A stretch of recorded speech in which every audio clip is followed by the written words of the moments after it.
Hello everyone, welcome into our latest live broadcast. Today it is the 13th of February 2025. It's Thursday, is that right? Welcome in. It's been a busy week. We still have a lot of renovation happening here at Studio C, and so the broadcast is happening later than normal in order to accommodate for all the noise of construction and renovation that's going on, which maybe another week or so, I think. But in the meantime, the show must go on, as they say. Welcome in, and a super shout out and thank you to our friend Buster, Peter Laycock, who in the chat room contributed 10 pounds. He says, hello, Carey and Marlena and everyone in the chat.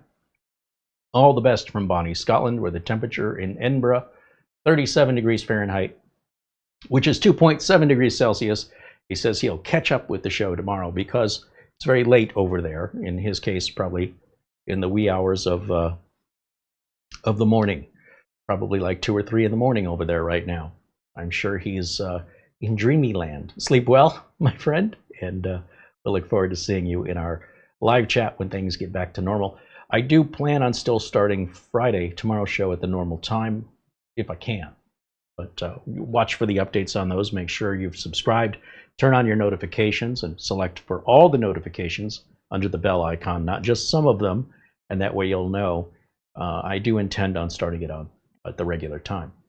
3D Everything, also a shout out, welcome in, and says renews membership, now a member for 33 months. As mentioned in my super chat, you've got mail. Oh, we'll have to check that out. Speaking of that, also our friend Mark Gaines sent us a $50 Amazon gift card earlier. Thank you to Mark Gaines, joining us there from Northern Ireland. Planet Cryo says, I got notified for this starting at 6 p.m. for me here in New York. That's correct. It's 4 o'clock here in Phoenix. You're currently 2 hours ahead in New York, so 6 o'clock would be the correct time. So again, we're off to a temporary different start time versus just not making a video at all. I am sort of fighting daylight here. We've got overcast skies, so the day is not as bright. And a storm is rolling in. We may be getting some rain from San Diego and California, maybe here in Phoenix today and tomorrow.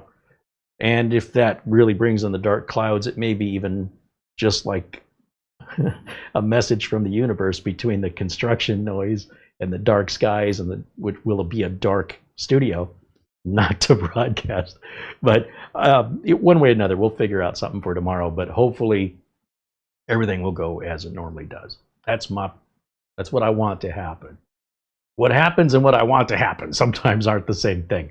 Thank you, 3D Everything, and I will check the mail here in just a moment. Planet Cryos renews his membership, now a member for 33 months. He says, I'm not going to be able to join at 6 p.m., but have a good show. Well, thank you, and we'll look forward to seeing you in the next one. Again, I understand some people aren't going to be able to make it, but I also understand some people who normally can't make it will be able to.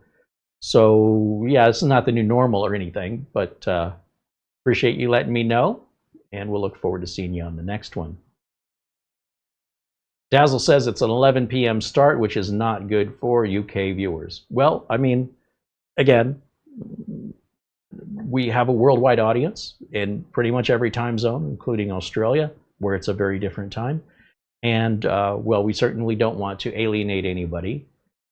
You also don't have to watch it live. You can certainly watch the playback. We'd love having you here in the chat room. But rest assured, we'll get back to our regular show times when it's permissible, which I'm hoping is, at least on the Friday show. As I mentioned, if I were to go live at the regular time, you wouldn't be able to hear me. There's just too much noise and distraction happening. So one way or another, you're not gonna be happy. I don't do a show. I do it too late. Or when I do it, there's way too much background noise. So, what can I do? So this is what I came up with for today. We'll see how it works out. And I hope maybe we'll see some new folks in the chat where it's not so early or late for them. So we'll see. But I didn't just wake up one day and decide I'm changing the start time. I'm responding to a scenario, and I'm trying to make the best of it, and I appreciate your understanding. Let's see, who else do we have? Badger joins us from the UK, and Doman 2000 says good evening to everybody. There's Luke Greenia joining us from Vermont. It is 2 hours later there on the East Coast. It's 6 o'clock, but that's just dinner time. David Graham says hello. Scott's joining us. Of course, Marley is in the chat room. Ben Laird joins us with a £5 super chat. Says hello from Scotland. So Ben, I understand that you had asked. So Ben had sent us an Amazon gift card from Amazon.co.uk, which we would have to buy anything using that gift card at Amazon.co.uk. They don't all tie together. You need to create separate accounts. And so we advised Ben, just reach out to Amazon customer service. They have great customer service, and they'll correct it for you. And he responded that they said they weren't refundable. And I'm like, no, I think maybe you were misunderstood, or the person you spoke to doesn't know what they're talking about. You might be better off maybe using a chat. I mean, I don't know if you called them, but if you have an Amazon gift card that somebody gave you and you want to turn that back into cash, which is what it sounds like they thought you wanted to do, even if it's not what you said, it's what it sounds like they heard, you can't do that. But if you bought an Amazon gift card and you meant to buy it for a different Amazon site using a different currency, so instead of pounds or euros, you wanted to send it in US dollars or Canadian dollars, they have different sites for that. And this is a pretty frequent thing. We've had other viewers that have made the same mistake, and they did reach out to customer service, and customer service did either correct that for them or refund them for it. So our friend Buster had posted a comment explaining what Buster does is he has an account at Amazon.com, which again, you'd have to create the account, and then you can buy the Amazon gift card that way. I'm sorry it's such a hassle. I wish Amazon made this easier, but I think governmental rules and regulations regarding out-of-country currencies and conversions are strictly controlled by each independent country. And I don't know that it's anything of Amazon policy that they can do anything about. And of course, compared to them, we can't do anything. So if you want to contribute via PayPal, or if you want to contribute in Super Chats, it's always welcome. It's always appreciated, and we really appreciate the effort. Unfortunately, this does happen sometimes, but as far as I know, everybody has always gotten the refund when they contact customer service and mention the gift card was purchased for the wrong Amazon. So anyway, don't give up on it. I hope you pursue, again, Amazon customer service and try again. I just think the person you got didn't understand. That's what I think. But, I just don't want to see you give up on it. It's the principle of the idea. But we appreciate you, Ben, and thank you so much for your support and for being a member here as well.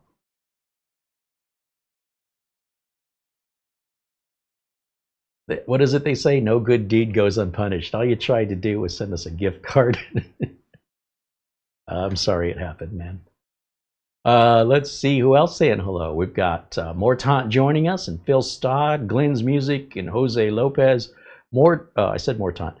I see Gil Garcia. I see Andy Kane. Jonathan. Hey, there's Mark Gaines in the chat. We're just talking about you. With a £10 super chat, he says, hello, Carey, Mara, and everyone in the chat. I hope you received my Amazon gift card. In fact, we did, and we thank you very much. I have to understand, Mark, when you're buying the Amazon gift card, you're going to Amazon.com, right? Or are you doing it a different way? Because Mark is in Northern Ireland, and I think it's all, whether you're in the UK, Ireland, or Scotland, that you would have to, I don't know that you can do it through Amazon.co.uk. But I don't know. You guys have to tell me. Those of you who've been successful at it, share your secrets, please. Felipe Suarez says hello, and there's Doman 2000. Bajan Guy saying good afternoon. John Williams says hello, and Rick Lakes joining us from Minnesota. We've also got Kurt Schlegel and Frank Jimmy. And Dazzle555 says, well, I'm here anyway. Indeed you are. We're glad to have you. What else? Who else am I missing? Essential Working Too Hard, now a member for 17 months, says hello. And hello to everybody, and myself and Mara in chat. Happy Wednesday. Is it Wednesday or Thursday? It's Thursday, isn't it? Pretty sure. Ron Barnish joins us and says hello. Welcome in. There's our friend Charlie Purdy. Contributes a $10 super chat. Hello, Carey, Mara, and everyone in the chat. Hey, Charlie, thank you for the super chat. Good to see you, as always. Michael Lavelle says hello. Ben Laird said the Amazon customer service was an automated system. Okay, that explains it. Yeah, the AI stuff sucks. So you need to just basically insist on the AI system letting you talk to somebody. So like in the chat, I think you have to tell it, let me talk to somebody, and then you have to tell it like 3 times. They make it very frustrating, Amazon. They'll have you going around in a circle. Same with the phone. If you call their customer service, and I don't know the number. I mean, it was hard to find the number for the US. I don't know what it is for Scotland. But even the phone system's automated. You have to keep saying representative, operator, representative. You tell it over and over again. Very, very frustrating. I bet there's a keyword that you can say that cuts through that. I bet you a Google search for the secret words that get you out of the phone loop are probably published somewhere. We covered this many, many years ago about, you can hit the 0 key on the keypad, or you type in a certain word and say the magic word. And there was a website, I can't remember the name of it, that kept track of all that. I'll bet you there's a way to cut through all that. John Doe says hello from Chicago, Illinois. It is snow, snow, snow, and cold, cold. Yeah, I miss the snow, though. I would like to see some snow. Bernard C. says hello. Welcome in to Bernard. Patrick T. joining us. And Jason Wyrick says hello. Scott Loosemore says, Carey, thank you for interesting videos. I'm waiting for a Ryzen CPU to update my BIOS on my motherboard. Yeah, if your motherboard is older, so if you bought a motherboard and a CPU at the same time, you should not need to update the BIOS. But if you have a board and it's about a year old or more, and then you bought a new Ryzen CPU, then you'd want to update that motherboard to be compatible with the new CPU. The reason why you shouldn't need to do it on a brand new motherboard is because the inventories are so low these days, almost universally, unless you bought it off eBay or something. But if you bought it at a big retailer, whether that's Amazon, Newegg, B&H Photo, Best Buy, their inventories are so shallow that they don't have motherboards sticking around for months. Any board they've got has probably been there less than 8 weeks and therefore would already have the latest BIOS. If you've got a new system you're building and it's not powering up and you're assuming the reason why is the BIOS, you might be wrong. But if you're upgrading a system, which you mentioned upgrade, I don't know if you meant you're upgrading just the CPU or you're upgrading by basically building a new computer with a new board and CPU. That's 2 different things. And either one could define, somebody might describe that as upgrading. Some motherboards have the BIOS flashback option, which of course means you don't need a CPU or RAM to update the BIOS, but not all boards have that. So you might want to check just if you want to be sure. Then you wouldn't have to wait on an older CPU to flash the BIOS by using BIOS flashback. But again, not all motherboards offer that option. But without knowing the make and model of the board, not that you were asking for any advice, but just to put that out there to plant some seeds and give you some fuel for thought. Scott says the motherboard is secondhand, but he bought it locally. And it didn't come with a chip in it, so you don't know even if the motherboard works. You weren't able to verify it before you purchased it. You got to wonder why somebody's selling something, some shady folks. Maybe you bought it from somebody you know. I don't know. I always imagine the worst. Gen X, we're just taught to lower our expectations and assume everybody's out to get you. I'm sure there's nothing unhealthy about that. Let's see. JW Cruz says, what graphics card's going to go in this PC? We don't have any plans for a graphics card at this time because the CPUs, I'm going to guess you're new here. I'm generally not building gaming computers. I'm trying to do what other tech channels don't do and show you how to run a computer repair and sales business. If you want to sell gaming computers, it's a tough business to be in, and there's a lot of just dragging you down with questions after questions endlessly after the sale. Why doesn't this game run? Why is my machine running hot? There are people that just generally are very difficult to please, and those people should probably build their own systems or buy in my opinion, from a big name brand manufacturer. And then they'll understand what support's really about before they might have an unrealistic expectation of what's included in the sale. But that's to each person who sells. So the graphics cards that we put in these systems, they're built into the CPUs. And I've never had a customer tell the difference. I've had customers that have been very reluctant to give up their graphics card. They want to move it from the old system to the new one. I'm like, you don't need it. It's just eating more power. It's creating more noise. It's generating more heat, and you won't notice the difference. And I will make you a bet. Let's build it without the graphics card. We're going to use a modern day integrated GPU. And we're talking about just businesses, home users, people that run a business from their home, anything but gamers. The other issue I have, a lot of gamers don't have any money. They want to look at specs and they want to look at numbers, but when it comes to, do you want to buy it, they don't have any money. So it's a lot of, gosh, wouldn't it be nice if, you know, that system was built with a certain graphics card. You go, okay, I built it, now what do I do with it? You want to buy it? Oh, I can't afford it. Oh, well, thanks for your input. So it's nothing against gamers. I'm just trying to stay in business. And what's great about the systems that I build, over and over again, you'll see when we build a custom system like this, you can put any graphics card you want in it. In other words, you don't have to have me do that. You can buy AMD Radeon, you can buy an Intel Arc, you can buy an NVIDIA GTX RTX card, any system universally, pop it in there, and you got a gaming rig. That's not something you need me to do. And depending on what your budget is and what games you want to play, you can spend upwards of $2,000 or more just for the graphics card. And I can prep the system to ensure you've got enough power supply wattage, so all you have to do is plug it in and power it up.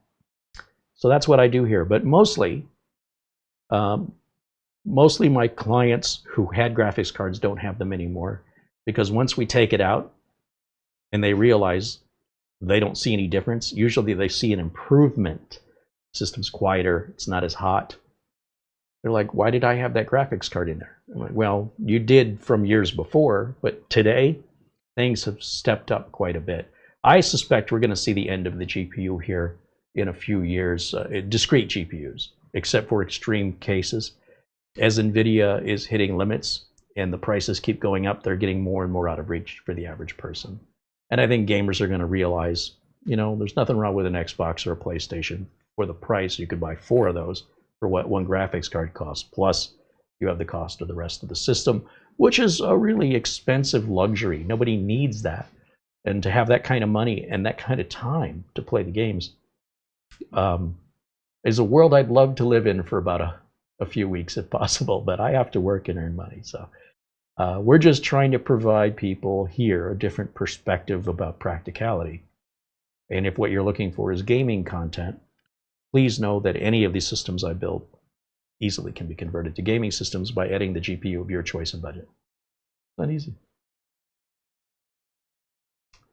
And what else? Scott says he's got a B450 ASRock Steel Legend. It's a good board. He's paired it with a 5800X, but I need an older CPU to flash the BIOS. So my question, Scott, is what happened to the CPU that board used to have? And why wasn't it flashed before it was sold to you? That's like I'm scratching my head trying to figure out the order of how you got that.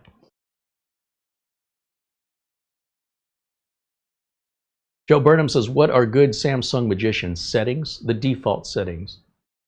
I encourage people to leave things alone. If you're trying to outsmart the default settings, it'll likely come at a cost later on. You may not notice much these days. My question would be, what problem are you trying to solve? Are you playing with settings because everything's good and you have nothing to complain about and you're just looking for something to do to make it better? Leave it alone. If you're having an actual problem, some sort of issue, performance or otherwise, and you want to know how to resolve that, I can help you do that. What I cannot help you do is outsmart the engineers. Even I don't make that attempt. I used to when I didn't know any better.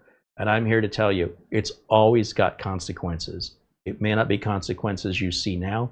It could happen 6 months from now, 12 months from now, and something's not working right. And you'll never know. Basically, what you'll end up doing, like everybody else, is you'll end up wiping and reinstalling Windows, and then you'll blame Microsoft. Oh, it's a terrible operating system. When if you would have left it alone, you would have never had the problem, and you'll never know that you would have never had the problem. So either way, you just don't know. So if you leave it alone, you're going to have the best consistent performance, heat, power consumption, and reliability, and security. The minute you start toying with one, it's sort of like they all sort of react to each other. And it may not be in an obvious way, and even when it does happen, and it will, you'll never know why. So my advice, if you have something that's causing you some concern, something's not running as fast as it should, something is crashing, something isn't working right, we are here to help you. But if you've got something that's running fine and you've got no complaints and all you want to know is, how can I take this thing that's running perfectly and make it better? My answer is open your wallet and buy better parts. Real simple. That's the only safe way that we can do that without potentially having consequences. And that's the advice I give clients. Because remember, any work I do, I get the calls when things go wrong, and it's my job to figure out what went wrong. And if everybody's just doing their own thing and no two systems are alike, I just don't have a business anymore. I can't make any money if I have to spend hours and hours and hours searching for some random thing, some user change because they watched some YouTube video when they had no reason to make any changes other than they were just trying to make it better when there was nothing wrong with it to begin with. So yeah, I would suggest default values, but I'm not discouraging you from learning. I mean, if you want to experiment with it, but just accept that if you create a consequence, that's part of your learning process, and figuring that out is also part of your learning process and not mine. We do have, oh, by the way, we have a forum, CareyHolzman.boards.net. And of course, regardless if you created the problem or not, you can always go to the forum and ask the community for help. I never want to discourage that. But I also don't want to solve individually created issues for free on a live video unless it's an actual problem and not something self-created. And again, an exception for that would be something simple. You know, somebody puts an extension on their browser and now their YouTube videos stop and play and stop and play, and they say, you know, I'm watching YouTube videos on 3 other devices that don't stop and play, so clearly something's wrong with this device. Now, clearly you put an extension on your browser and you forgot you did it, and you thought, oh, this is blocking ads, aren't I happy? And then weeks or months later, now YouTube is retaliating, and now there's an incompatibility, or it's being done intentionally, and now your videos aren't playing smoothly, and you've forgotten you added that extension. This is what I'm talking about. It's over and over again, and I wish people would just leave it alone. But it is their system to do with as they want to, and I wouldn't deny anybody that. But I really, really want to help people who's, you know, as a fireman, I want to put out a fire that they themselves did not intentionally cause, right? Otherwise, I don't want to be a fire. If people are just setting their houses on fire, let them burn. But if somebody has an actual fire that just happened, right, that's no fault of their own, well, that's why I would want to be a fireman, is to help those people.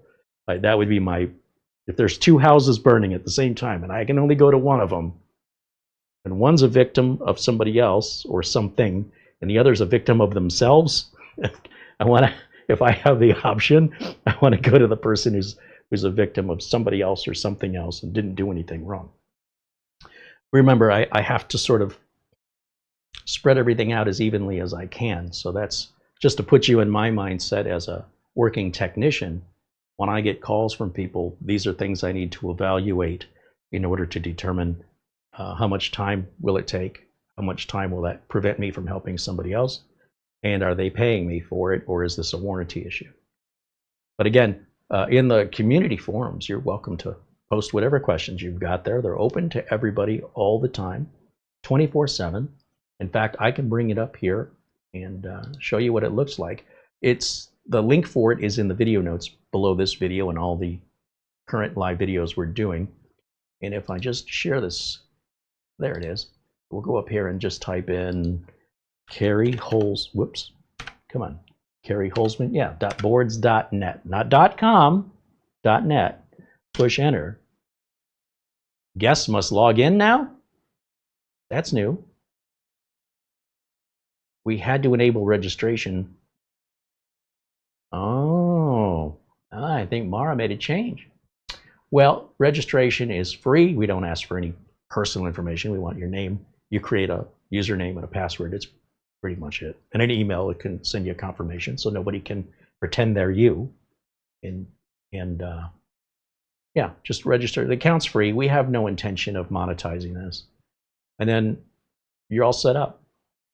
So unfortunately, because it's the world we live in and people can't leave each other alone, just like some people can't leave their computer alone, people harass and bother others for no apparent reason without any sort of justification or provocation because they're bored and have nothing to do or there's something wrong upstairs. And they start abusing free services, and then we have to respond by requiring logins, but we didn't want to.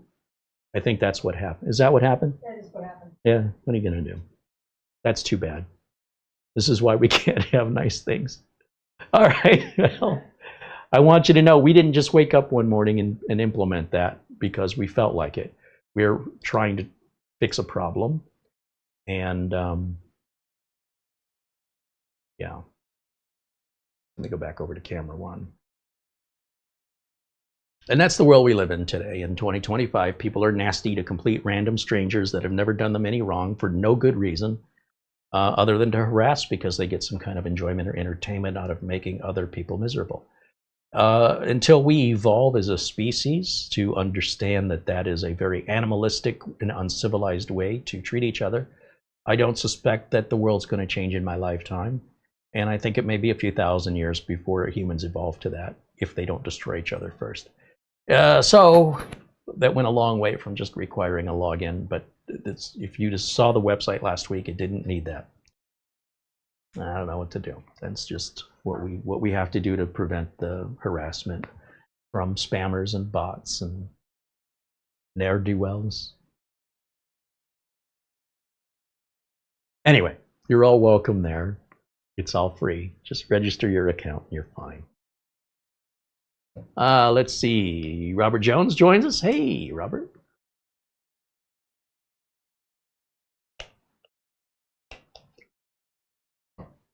Scott says he had to do some shoveling today. My wife thinks I'm crazy out there in my shorts. It was only -5. My hands got cold. You know, try explaining this tomorrow. If it's below 90 degrees Fahrenheit, I think she's part lizard. She's freezing, and I'm out there in t-shirt. 60 degrees outside. It's nothing. What are you talking about? Cracks me up. Frank says, it's too bad you're not doing a hot dog build today. I'm having hot dogs for dinner topped with mustard and sauerkraut. Nice. The hot dog builds were there pretty much not to be a routine, but to show people an example. Like, let me show you. I've told you not to buy cheap parts. Now let me show you why. So I'm just backing up what I'm saying with video evidence of what you should expect. And don't complain about it. If you make that decision and you were told what to expect and that's what happens, you were warned, right? So you know better. On the other hand, if you want to build a hot dog build and you run into these issues that are unique to cutting corners, then you should be more than willing to expect that and be ready to handle that. That's all. Again, I'm not telling people what they should build or shouldn't build. I just want you to be prepared for what you're buying. I want you to understand. And if you're okay with it, I'm okay with whatever it is you're buying. I just don't want you to be surprised. Like I was with this build missing a standoff, right? And that really threw me because I didn't see it coming and I wasn't prepared. I didn't expect a build of this much money and of this name brand to do something that, as far as I know, they've never done that in any other build case before. This is the first time I've ever seen CoolerMaster cheap out. And it's the most expensive CoolerMaster case I've ever purchased. So, I was blindsided. So on Monday's members only video, I went ahead and corrected that. And so what I've done is I've just edited that piece out of the members only video so I can show you, if you're not a member or you did not watch the members only video, what you missed. So let's play that now. Let's do this. I know this is going to be a beautiful build, and I'm not going to spoil that with a missing standoff. Here's the thing though. I built so many of the 200Rs, the Corsair 200Rs, they always came with extra standoffs, and I've got a bunch of them. But what I didn't realize was the 200R standoffs are huge. They're really big. Check this out. I'm going to give you an example here. I've built a little bit of everything, but I built a lot of 200Rs. And you never know when they're going to come back for service. We might need to change a board out. We might need the standoffs. So, of course, I saved the standoffs, but look how tall they are. Now, I'm not sure how tall the standoffs are in that case behind me in the CoolerMaster, but usually, if I can hold these where you can see them,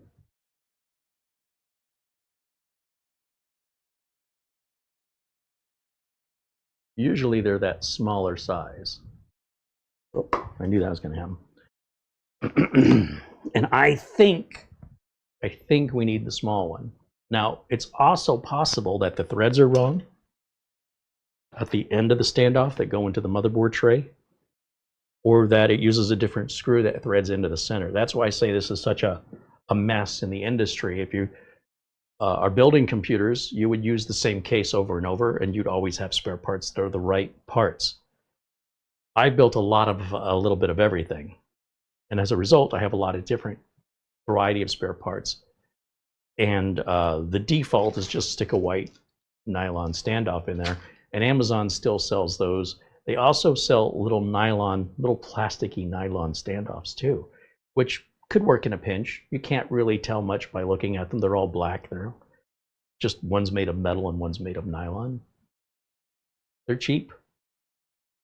All right, so what I want to do is take this board back out of here, and we'll take out one of the standoffs and compare it to one of these two. I'm hoping one of these two. I honestly think it's this little one. The little one's the most commonly used. But then the second question is, does it use the same thread type? Or do I have to use 9 of one type of screw and the 10th screw's got to be different? That's far less noticeable, but still not the way I want to do it. I've yet to hear back from CoolerMaster. And what's upsetting is they do have 2 extra holes here in this little pad that holds extra screws. So it's not like they didn't have room to put the standoffs, and it's not like they don't have any. I mean, clearly they go through standoffs, so I don't know what they were thinking by not including it, but that makes it even more frustrating when it doesn't even have any justifiable means, you know, why they would restrict that. So let's get this board out of here. We'll drape the water block over the side for now.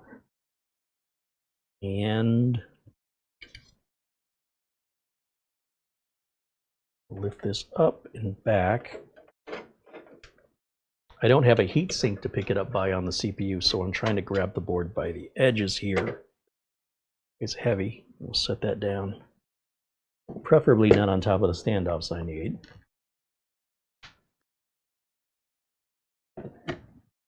And let's just take one of these standoffs out. I can tell by looking at the top, they're definitely not as tall as the 200Rs. That's definitely not right.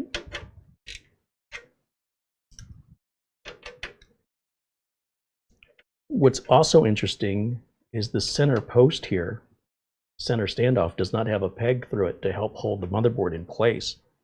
And again, at this price point with a name brand case manufacturer, it's almost universal.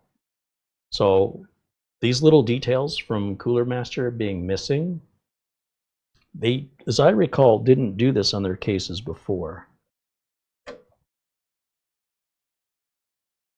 Well, it does appear, I stand corrected, there is a small lip on the middle standoff, in the middle of the board, in the middle of the top of the board. They both have that. So that does hold the board in place. So they are there.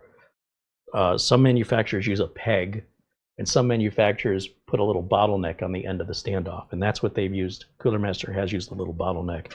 And they put 2 of them. So that's even better. That gives you 2 points where the board seats, so you're not likely going to be, have to adjust the board to get it installed, lined up correctly. So let me take one of these standoffs out. I'll tell you what, that looks exactly the same as the one I've got. One's glossy black, one's flat black. Yeah, I don't care about that at all. That to me would be perfectionist level. And again, the motherboard's going to cover these up, and the screw's going to cover the hole.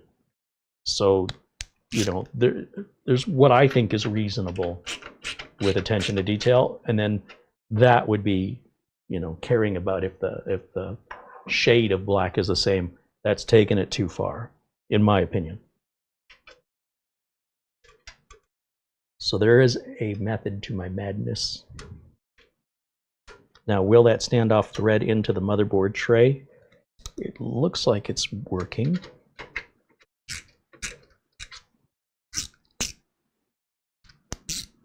It's definitely a different shade, but I don't care. It seems like it's the right thread. It is tightening and does the same screw thread into that one. So I'll take the screw I took out, put it in the new standoff. It's perfect. Perfect. Now see, if I would have known I needed that, I would have been prepared in that video. If I would have bought a cheap case off AliExpress or the cheapest thing I could find off Amazon, I would have expected that. Just didn't see that coming. It really blindsided me. Okay, now I can put the board back in, and it solves that issue. I mean, it's really not a big deal if you've got the parts. It doesn't take that much effort to do it right. You're not going to see Dell sending you a computer or HP sending you a computer that has screws missing. And believe me, if they could save a quarter of a penny by leaving those screws out, imagine how much money they could save when they sell millions of computers a year.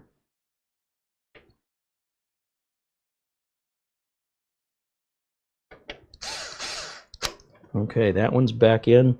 I just want to make sure I haven't snagged the fan cable. There's two cables coming out of this fan, this rear case fan, that control power and RGB, and they run right along the edge of the I/O shield here, right in the corner. And an easy, safe way is to take the fan out. But I'm thinking we have enough clearance there. We can. It's a judgment, right? If you're more comfortable, take the fan out. For me, I couldn't be bothered. As long as I don't have to, I don't want to. And now I can go back to our parts here. That's the cooler parts. Oh, the parts are up here, I forgot. So these are the motherboard screws that are right here in this foam pad that sit on the power supply shroud. There's a little foam pad.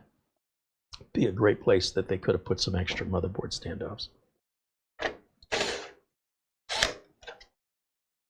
And we're going to put in a total of 10 of these.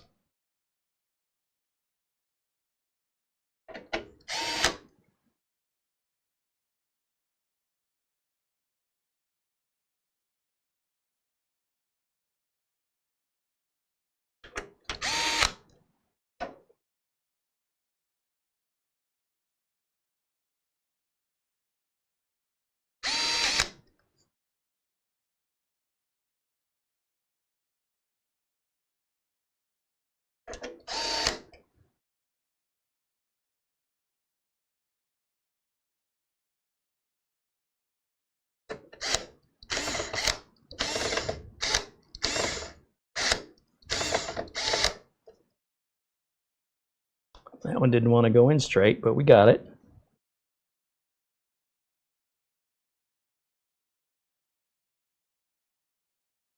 I have seen customers bring me computers they built themselves where they don't have two of the same screw holding the motherboard in. They're all different. Some of them are like wood screws, and some of them are machine screws. Some of them are too long. You know I'm not returning it back to the customer. If it comes in, not like I'm not returning it in that condition. If it comes in with the wrong screws, then it comes in for service because something's wrong.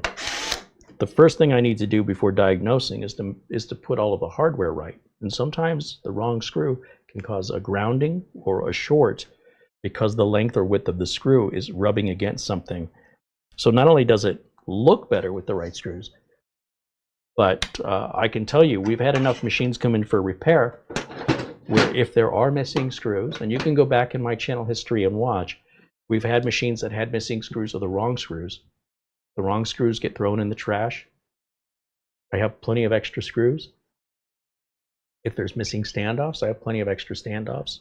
And we build it back right, and then we fix it. Because otherwise, this repair, when they come in like that, could be caused because of the screw. So you'll be chasing your tail trying to figure out a problem. It doesn't make any sense. All because the screw is hitting the back of something and shorting something out. And screws are cheap. You know, again, you can go on Amazon and you can buy, you know, what CoolerMaster is making a big deal by giving us these screws here. Look at this. If we go to Amazon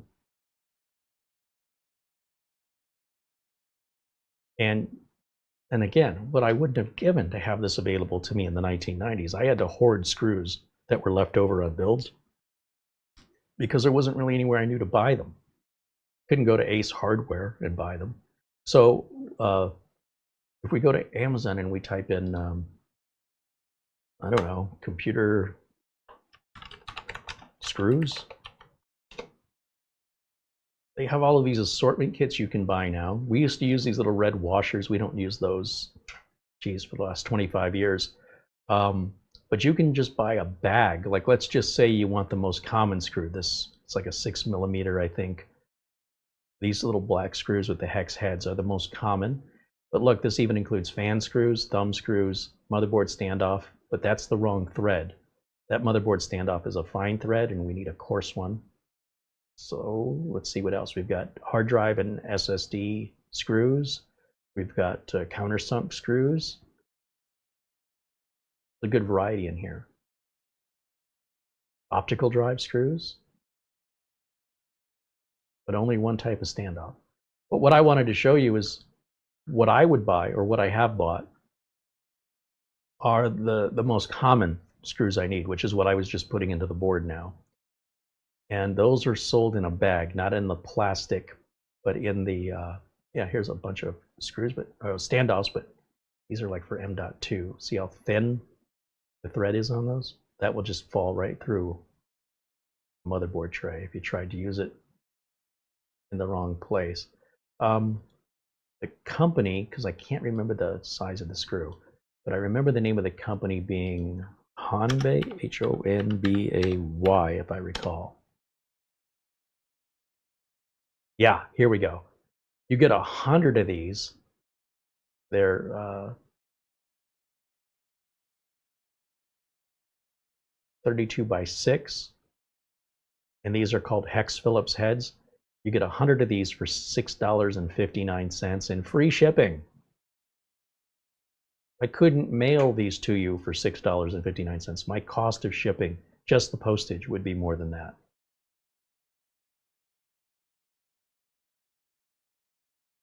So, of course, I bought a bag of these because you never have too many. And they also sell in bulk the, this is the M3x5. This would be the second most used screw, or it used to be. This would be for holding in optical drives and solid state SATA drives. And then, of course, in silver, right, they got them in black and in silver. You could buy 100 of each type and color and still be under $25. And that should take care of your shop needs for quite some time. So again, you know, wonderful that Amazon has this stuff. And usually when you click on one item, you'll see related items down below for, you know, big old thing of thumb screws. I use a lot of those. Different types of heads and the screw and colors and thread types.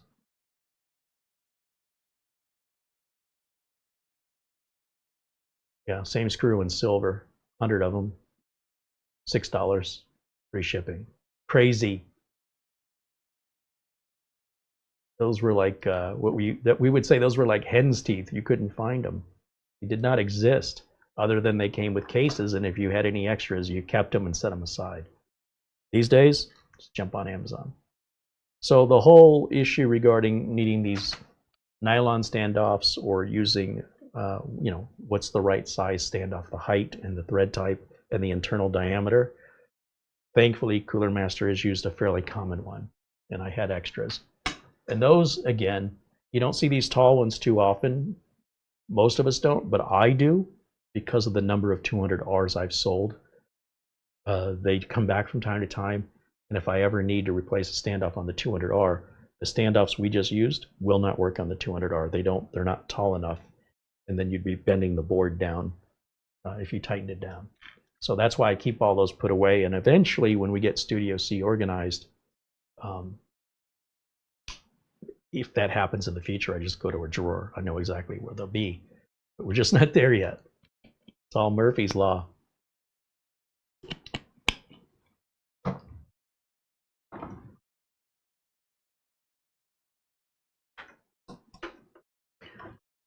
Now, one of the things I didn't really focus on the main video was how the motherboard power is provided on this case, unlike any other case I've ever seen.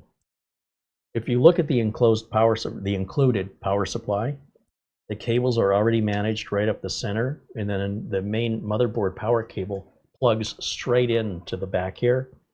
And then the CPU power cables, there's two 8-pin power cables, they're already routed so you don't have to fish them through. What you have on the other side are the plugs. You just need a patch cable to go from here to here. That's it, from here to the motherboard. And that's why they've enclosed with this case, this cable.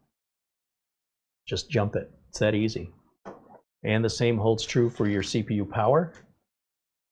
Just a little patch cable. We go from the plug provided to the back of the case directly onto the board. That's going to save you a lot of cable management time.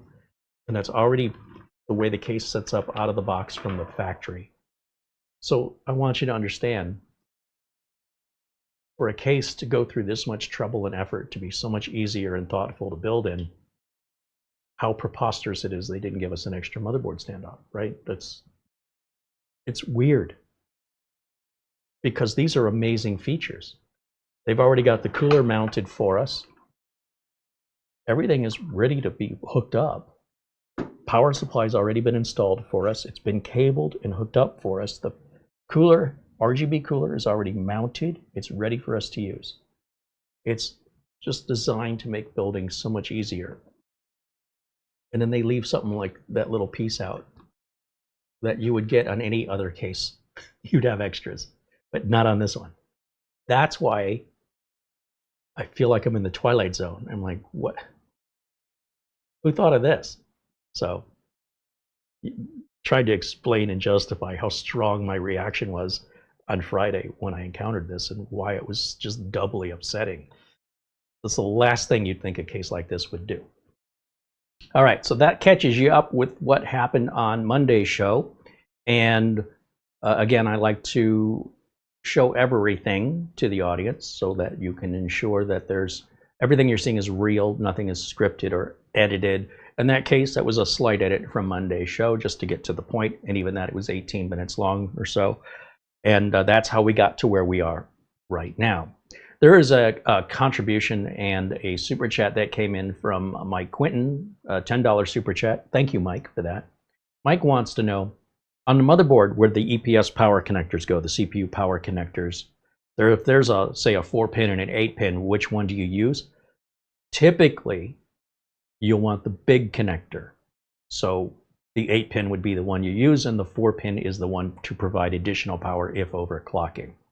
If both are the same, if it's 2 4s or 2 8s, usually one will be labeled 1 and one will be labeled 2, and not that it's always necessary to utilize number 1 first. The motherboard manual, which you can download by going to the manufacturer's website and clicking on the manual link for support, the PDF file under the support section, will tell you which one of those they advise. And it may not be entirely necessary, but there are usually reasons, technical engineering reasons, for why they might tell you to use one over the other, when to the untrained eye, they both appear to be about equal. I usually look down on the circuit board to see which one's labeled 1 and which one's labeled 2. It might say EPS 12V-1, EPS 12V-2. It's usually etched on the board right around the connector. And then failing being able to identify it, I would fall back to the manual. But if I'm faced with a big connector and a little connector, at least with regards to the CPU power, always use the big connector. All right, and yeah, hopefully that answers your question. And thank you again for the contribution, and thank you for the question.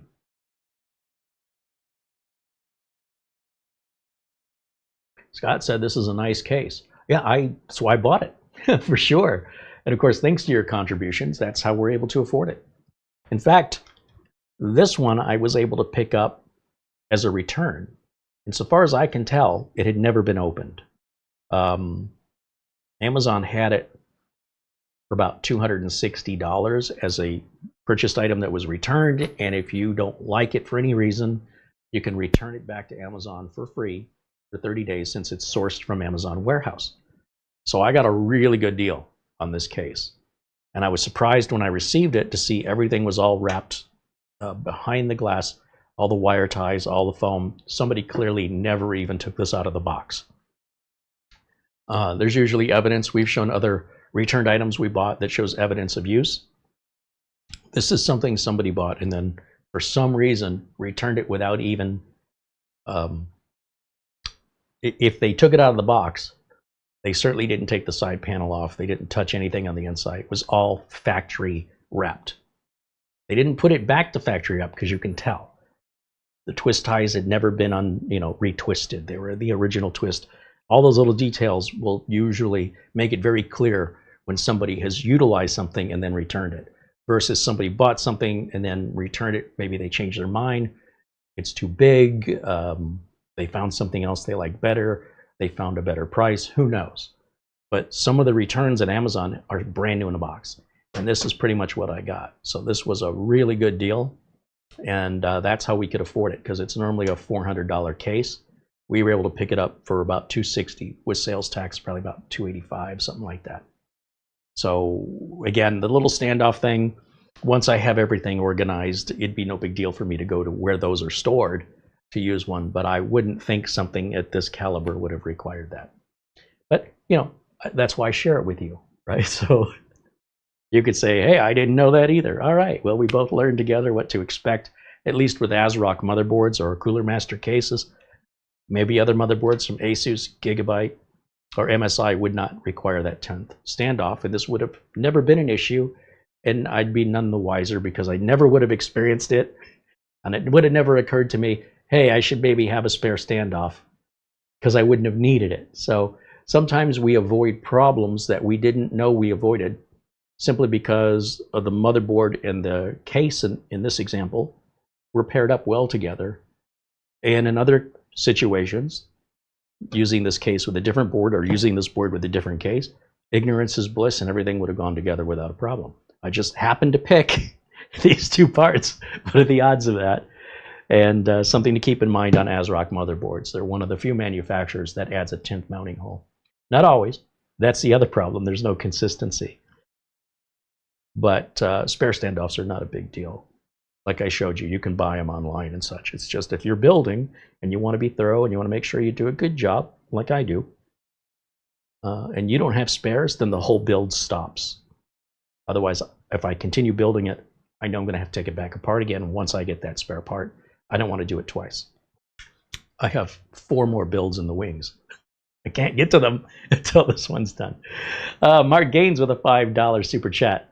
Carey, with regards to Amazon gift cards, I just used the link in the video description to send. Oh, good point. We do have a link, so you don't have to figure out the whole Amazon gift cards. If you use our link instead of just going to Amazon and doing it yourself, if you follow our link, it takes you to Amazon.com, and then you may need to create an account because your .co.uk account is not valid at other Amazon websites, just like mine is not valid over there. Okay, so thank you for the update, Mark, and thank you for the super chat, as always, and of course your contributions. There's Mitch Morrison joining us. Good to see Mitch. With a dad joke. Why did the golfer drop out of college? He couldn't handle the course load. Yikes. Wow.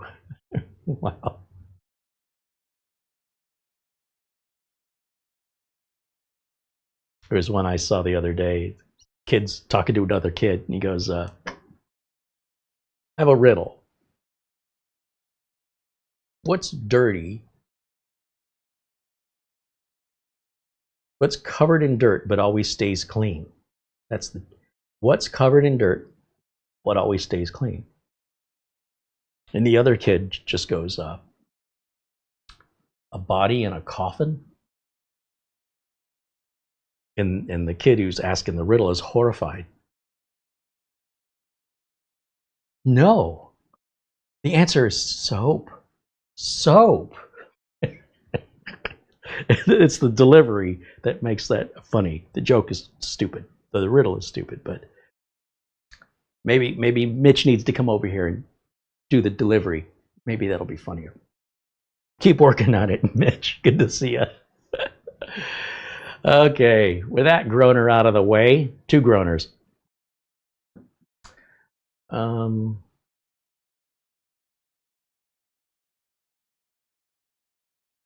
Scott said, I bought several items returned from Amazon. Most looked untouched. One was taken out of the box. No problem with anything. Thanks for advice to look for these items. Yes, there are, we had a couple of used Amazon, ASUS power supplies, but I always make sure I'm buying them from Amazon's warehouse just for the return, the free return guarantee. If it's a third-party seller, even if it says free returns, sometimes I'm a little leery about that, depending on the cost of the item and how big it is. I wouldn't want to have to send back a big case. I need to be able to send it back to Amazon. That way I know it's no problem. If you're ordering a TV or furniture that then has to be disassembled like an office chair and then figure out how to get it back in the box. No. For that, I just buy it new. Regardless, I'm not taking it all back apart and figuring out how it all fits back in this little box. This big office chair somehow fits in a box this thin and this wide. How did it come out of there? I don't know. I've got to remember how to reassemble the packaging. So I don't universally just buy things used off Amazon. It's got to meet certain qualifiers, which is Amazon warehouse, and it's got to be something I don't have to really assemble, that I can easily put back in a box and send back and determine if it's bad right away. I'm not going to buy used batteries. I'm not going to buy used paint in the shape of a house. I'm not going to buy anything consumable. If it's in solid state drive, I don't know how much life is, was it worn in? You know what I mean? Like, did somebody beat the living daylights out of it with some sort of crypto mining? Or did somebody just buy the wrong thing? But because these items are consumable, just like brakes on a car, I wouldn't buy a used set of brakes. I don't know what's left of them. Even if they look like they still have a lot of material, that doesn't mean that material is not 15 years old and brittle and going to fall apart, and no guarantee. I'm not going to save $10 on my brakes. You know what I'm saying? So with a little due diligence and common sense, I determine what's safe to buy returned, making sure it's from Amazon warehouse, and that I have that 30-day free return guarantee. Otherwise, it's sometimes the used stuff isn't only like $10 cheaper. So if this case, for example, were used for $20 less than brand new, I can't be bothered to take the risk of having to return it, get in the car, take it back to UPS. I would much rather just buy the new one and be done with it. But if there's a significant savings that make that risk and that gamble worthwhile, I'll take it every day. RAM, computer RAM, usually has a lifetime warranty on it regardless. So it's not like it wears out. Not like a solid state drive, not like a battery. So anyway, just food for thought.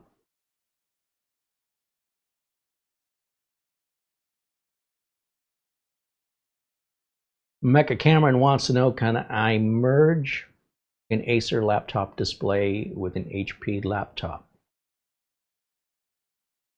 You mean like physically remove it and hook up the wires? How are you planning to do that? I'm confused.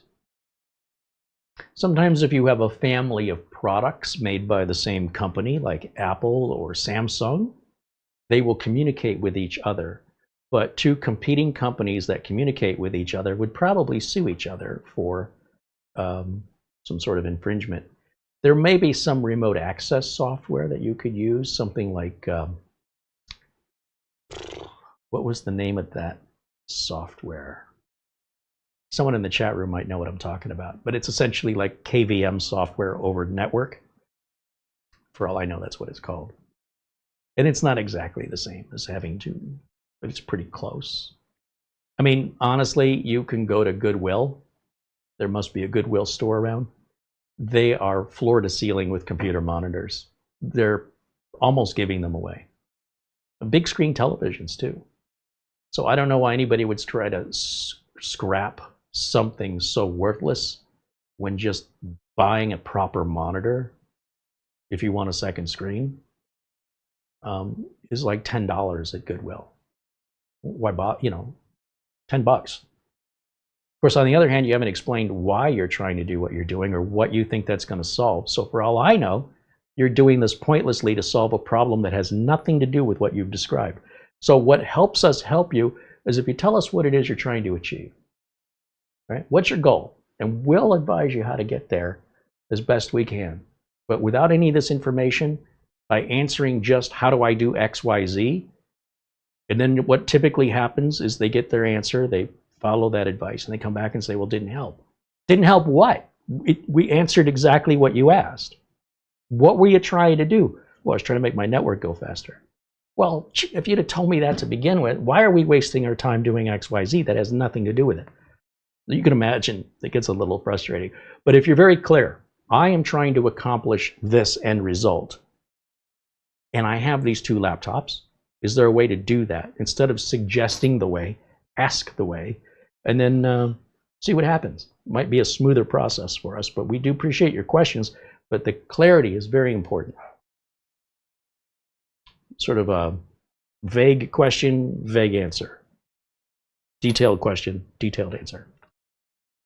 Michael Lavelle says he had a Crucial T700 go bad.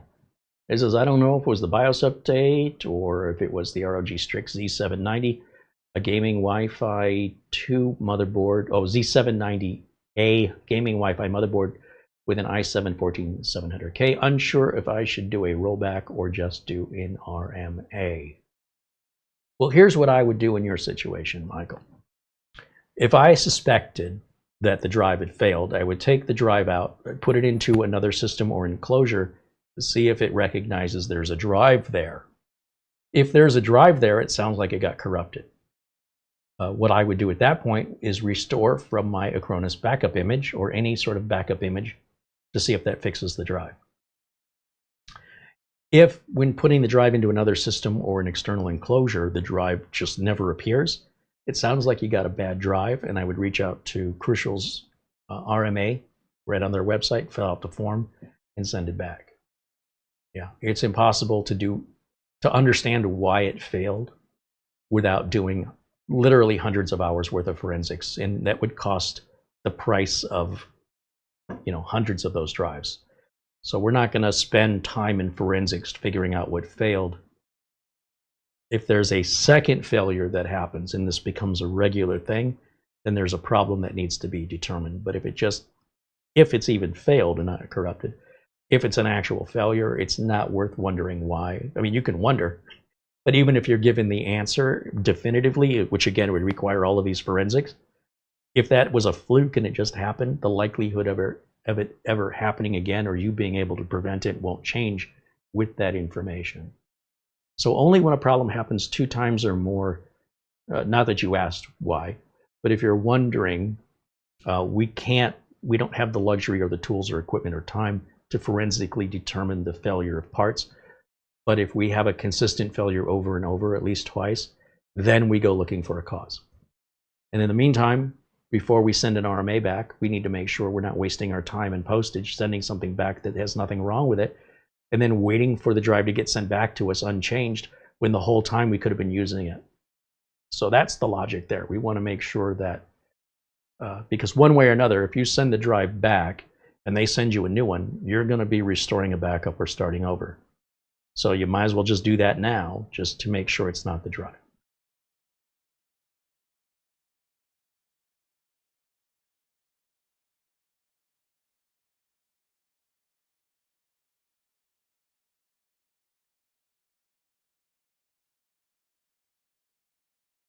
Sean Gallagher said he's been getting a lot of Team Group 512 gig SSD AX 2.5-inch drives and have had to return them.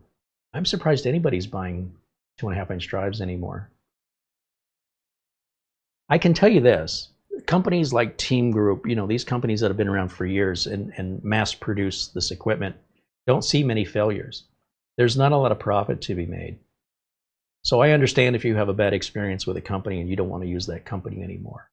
But if the company were truly making bad products overall, they would be unsustainably profit-wise and would have to close their doors because the warranty, to honor the warranty, cost them more than the profit they made on the drive.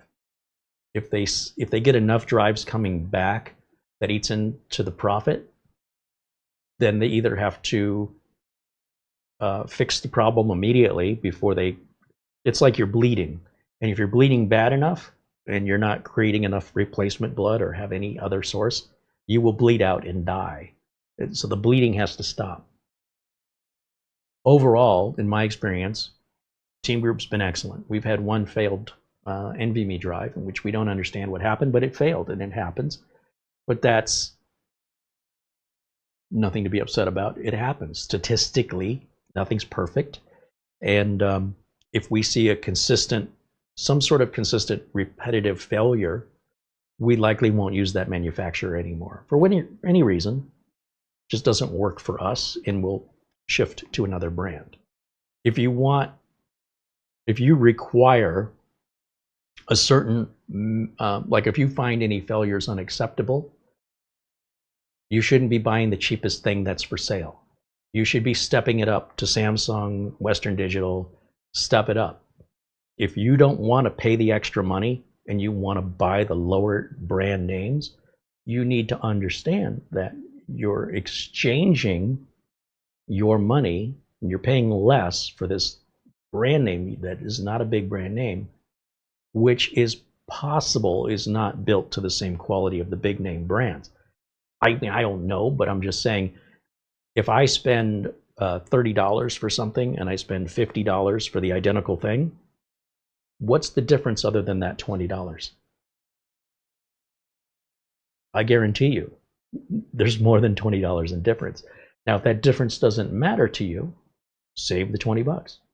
But if that difference does matter to you, spend the 20 bucks. But either way, the bed you make is the bed you're going to lie in, and it's a decision that you knowingly have made. And the decisions that you make tomorrow, you should consider if you're willing to go through that again, or if you want to reduce the likelihood by spending a bit more money for a bigger name brand. That's about the best advice I can give, but I use Team Group and I don't have any problem with them. But I will say, well, that one time. But I will say, if that was that important to me, I would definitely spend the few extra dollars to get the bigger name brand. And those fail too, but their quantity and quality is much, much more than the smaller brands.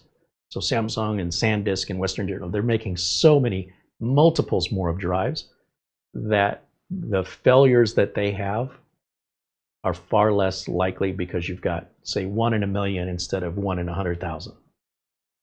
So again, there's other factors to consider other than just shopping by price. I mention it because I'm not aware of a brand that sells a 2.5-inch SSD for pretty much less than the cost of what Team Group sells them for. They're pretty much right at the budget entry level, as cheap as you can get. There may be a couple other brands that might be $1 or $2 cheaper. But I think if you're going to be at that level, you have to understand why it's at that level and adjust your expectations. And again, if you have a backup, who cares? You just send the drive in for warranty. Team Group will send you another one. You restore your backup. It's no big deal. That's the way I see it. Alan Ronald with a $50 Australian super chat. Well, thank you, Alan. He says, good day. Good day from Perth, Western Australia. It's probably terrible. I shouldn't do that. Thank you, Alan. I was going to say cheers, but I probably should stop. Thank you for joining us. We were just talking about, the later show is probably much earlier in Australia. We might get more Australian viewers when we go on this late.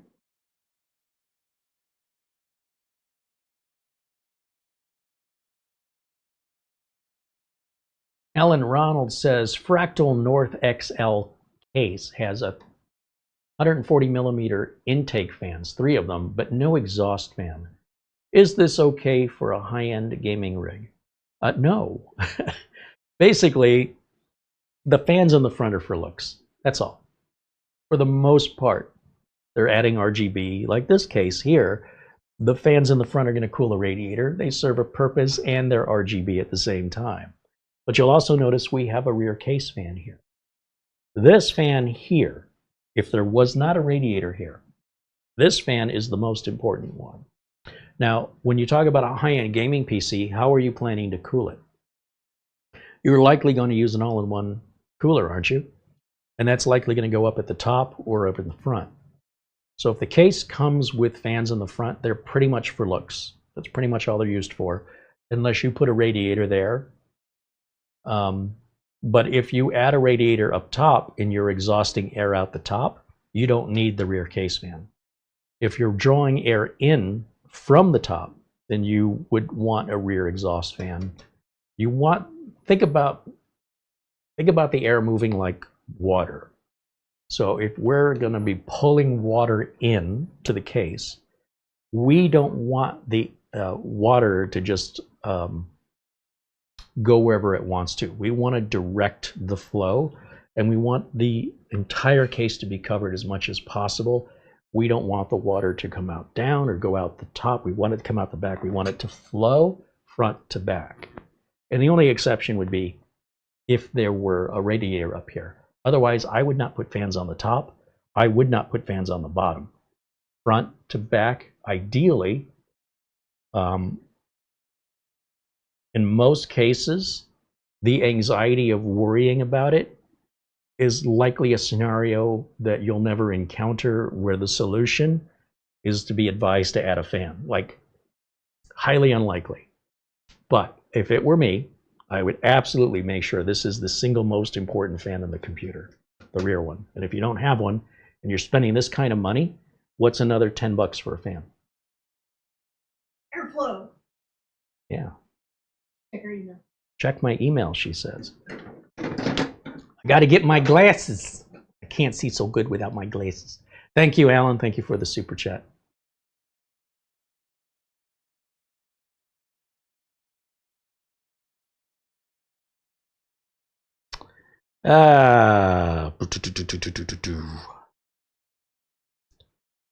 Emails. Where's my emails? Oh, Charlie Purdy sends a $100 Amazon gift card.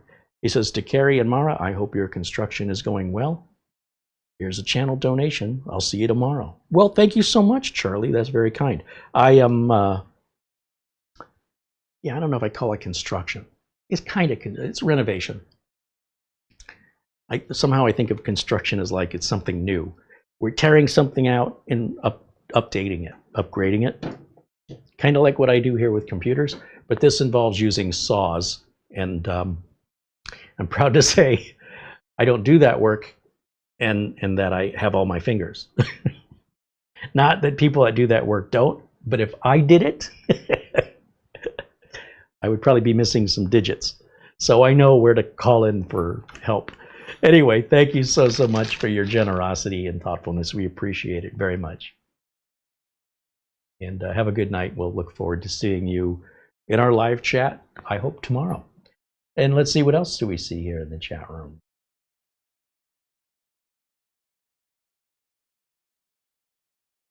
Gabriel wants to know if it's possible to repair a faulty hard drive that's not being recognized by the system. Maybe. It depends why it's not being recognized. If the drive is failing and it's $300 to fix the drive or $90 to replace the drive, we just replace the drive. If you have a drive that, you know, if it's a mechanical drive and it's making unusual noises, it's likely 3 to 5 times more expensive to try to fix it or have it fixed than to replace it with a brand new one that's faster and under warranty. and maybe even larger in capacity. Depending on when the drive was made, there's usually a date on it. If the drive is out of warranty, and all you're trying to do is see if you can use it, I wouldn't put anything important on it. Even if you could get it to work, anything old and out of warranty that's already showing some signs of failure should be nothing that you rely on. If you're using it as a toy or a novelty, have at it. But I wouldn't seriously consider putting anything important on a drive that exhibits those symptoms. And again, without any back history as to, is this a drive you've been using? When did the problem start? What sort of drive is it? Is it mechanical? Is it SSD? How old is it? Is it under warranty? When did the problem start? All of these little bits of information are crucial to be able to offer you an answer that would be useful or directed specifically to your scenario. We often get the same symptoms over and over and over, but we rarely have the same solutions because of those details, right? So without those details, my answers, unfortunately, will have to be a bit vague.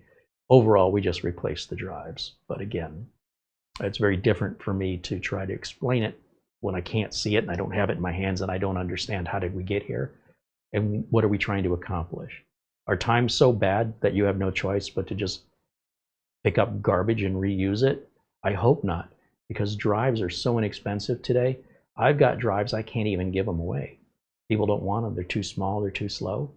I demonstrated that on the show. The cost to ship these drives to you, like if you said, I'll take them if they're free. Yeah, but the cost to ship them, you could just buy the drives. Honestly, you could get brand new drives, bigger and faster. So I wouldn't scrap around unless you're just playing. Now, if you're playing just to have the experience, I encourage that. But that means you are on your own. In other words, you need to do the research. You need to run the experiments. But if it's something important to you, you shouldn't be using it at all. Because even if you can get it to work, whatever caused that to happen might happen again and you'll lose everything again. Or, you know, I'm assuming you had something on there. But ideally, you have a backup, so you're never in the situation of desperation, and it's more just a personal curiosity. And if it's a personal curiosity, that's personal. Don't involve me. Go ahead, have at it. You want to share your experience with us, we'd love to hear what you've learned. You know, hey, I had this drive, it wasn't working, I tried this, I tried that, I got it working, and here's how I did it. Or, you know, it just doesn't going to work. That I'd love for you to share your experiences with me than to ask me to predict your experiences. Because, you know, my predictions are pretty bad. I'll tell you that. Kansas City, Super Bowl all the way. I wish that was a joke. All right, what else?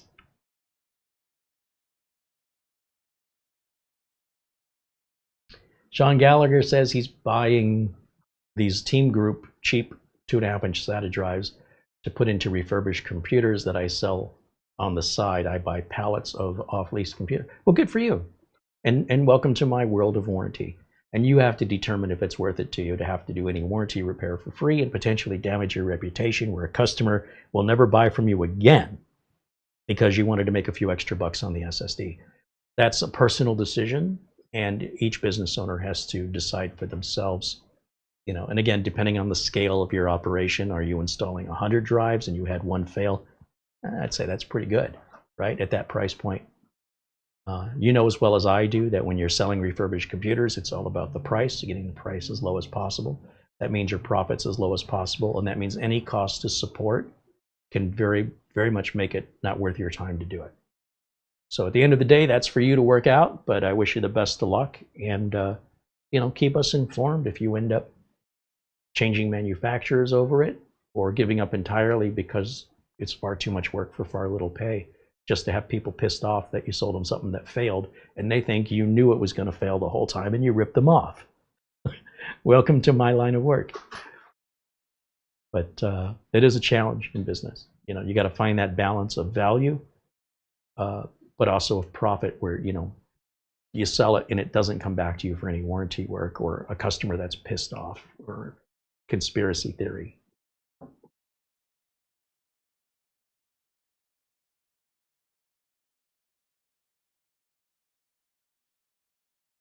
Just looking in the chat room here to see if there's other questions.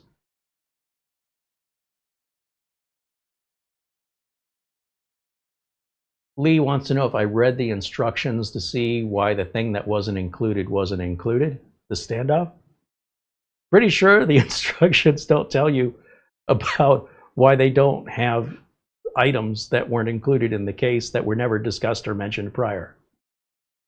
So yes, did you read the instructions? Do you know something I don't know? That's a bizarre question. But didn't tell me not to do it. Oh, we got RAM that we ordered for the ProArt. I finally got some replacement RAM on the ProArt build, and Mara appears to be drooling over that. I licked it, it's mine. Gross. All right, well, we'll do that off camera. That's just a simple RAM replacement, which I think we had some incompatible RAM on that build, and I think I had some like 64 gig sticks laying around they threw in there. She wanted 96. 96, the prices were like $300 and more around Christmas time. So the prices have finally come back down. But if you look on the QVL list, all the RAM on the QVL list is $300 plus, because it's all like high-speed RAM. So, or it's RGB, which I don't want. If you're looking for a really good price on RAM, you're probably not going to find it on a QVL list. At least that's been my experience. But we were able to find some non-RGB RAM, one stick out of 2 pages of QVL RAM that was under $300, just under $300 for 96 gigs DDR5, 6,000 speed, I think. Everything else 6,400, 7,000, 8,000, and the price goes to $600. Just what a ripoff. I mean, the fact that people buy this stuff and they actually think they're spending their money wisely, I mean, to each their own. But if I'm not there, start without me. I don't have that kind of money to throw away. Anyway, so that RAM will come out. We'll put the new RAM in, which hopefully we were having some issues, but they've resolved themselves. But nonetheless, the RAM was already ordered, so I'll just swap it out. The old RAM will go back on the shelf for a future build, and hopefully everything will be happy at that point. I mean, everything's happy now. I might be just creating a problem.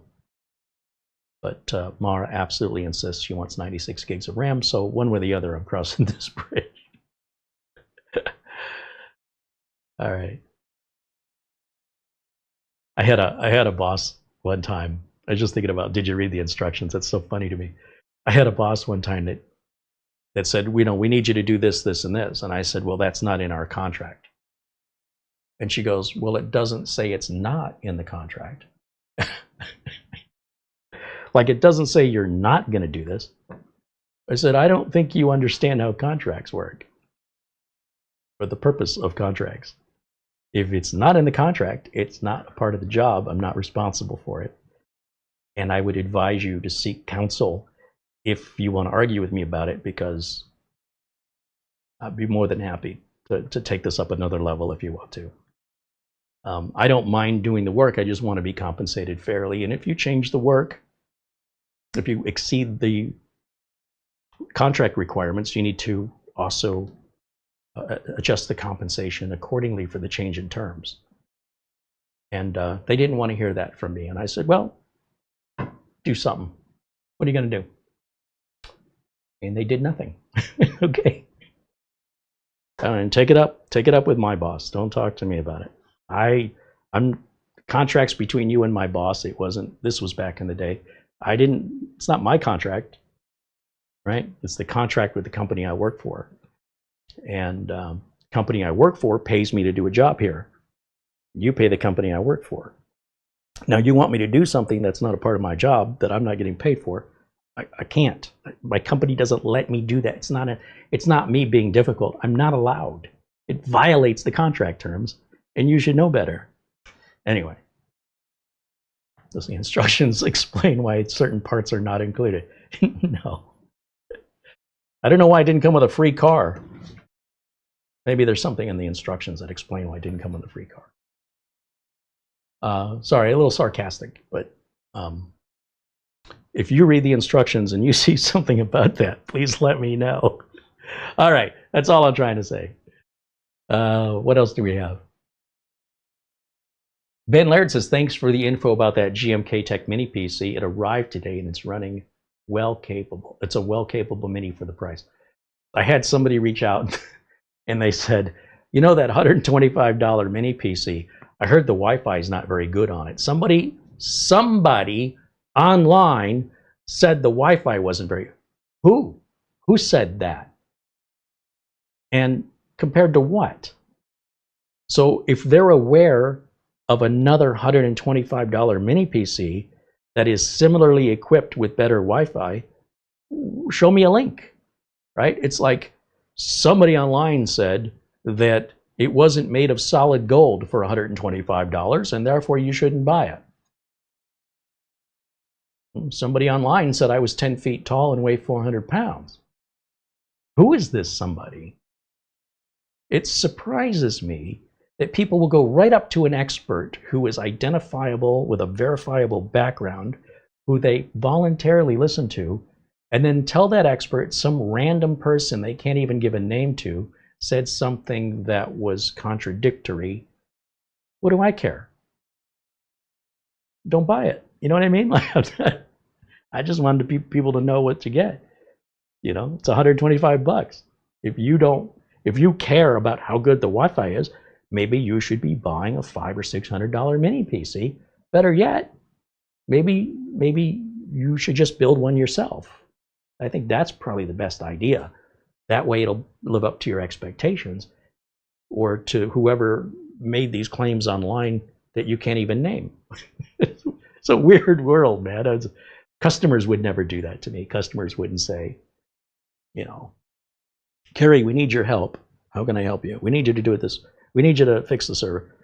Okay, I'm gonna fix the server. There you go. Somebody told us you're fixing the server wrong. Well, why don't you bring them in here?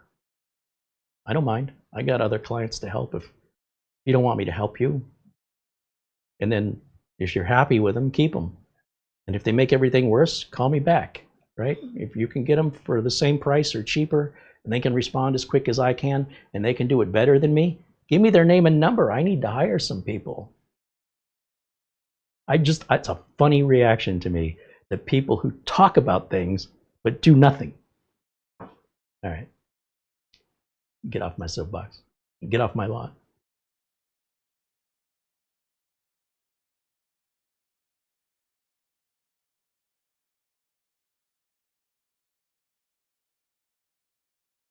I think about 25 of those units were sold using my link, 21 of the GMK Tech, those $125 mini PCs. They sold them out. So if any of you did get one, or you already have one, I'd love to hear your thoughts about it.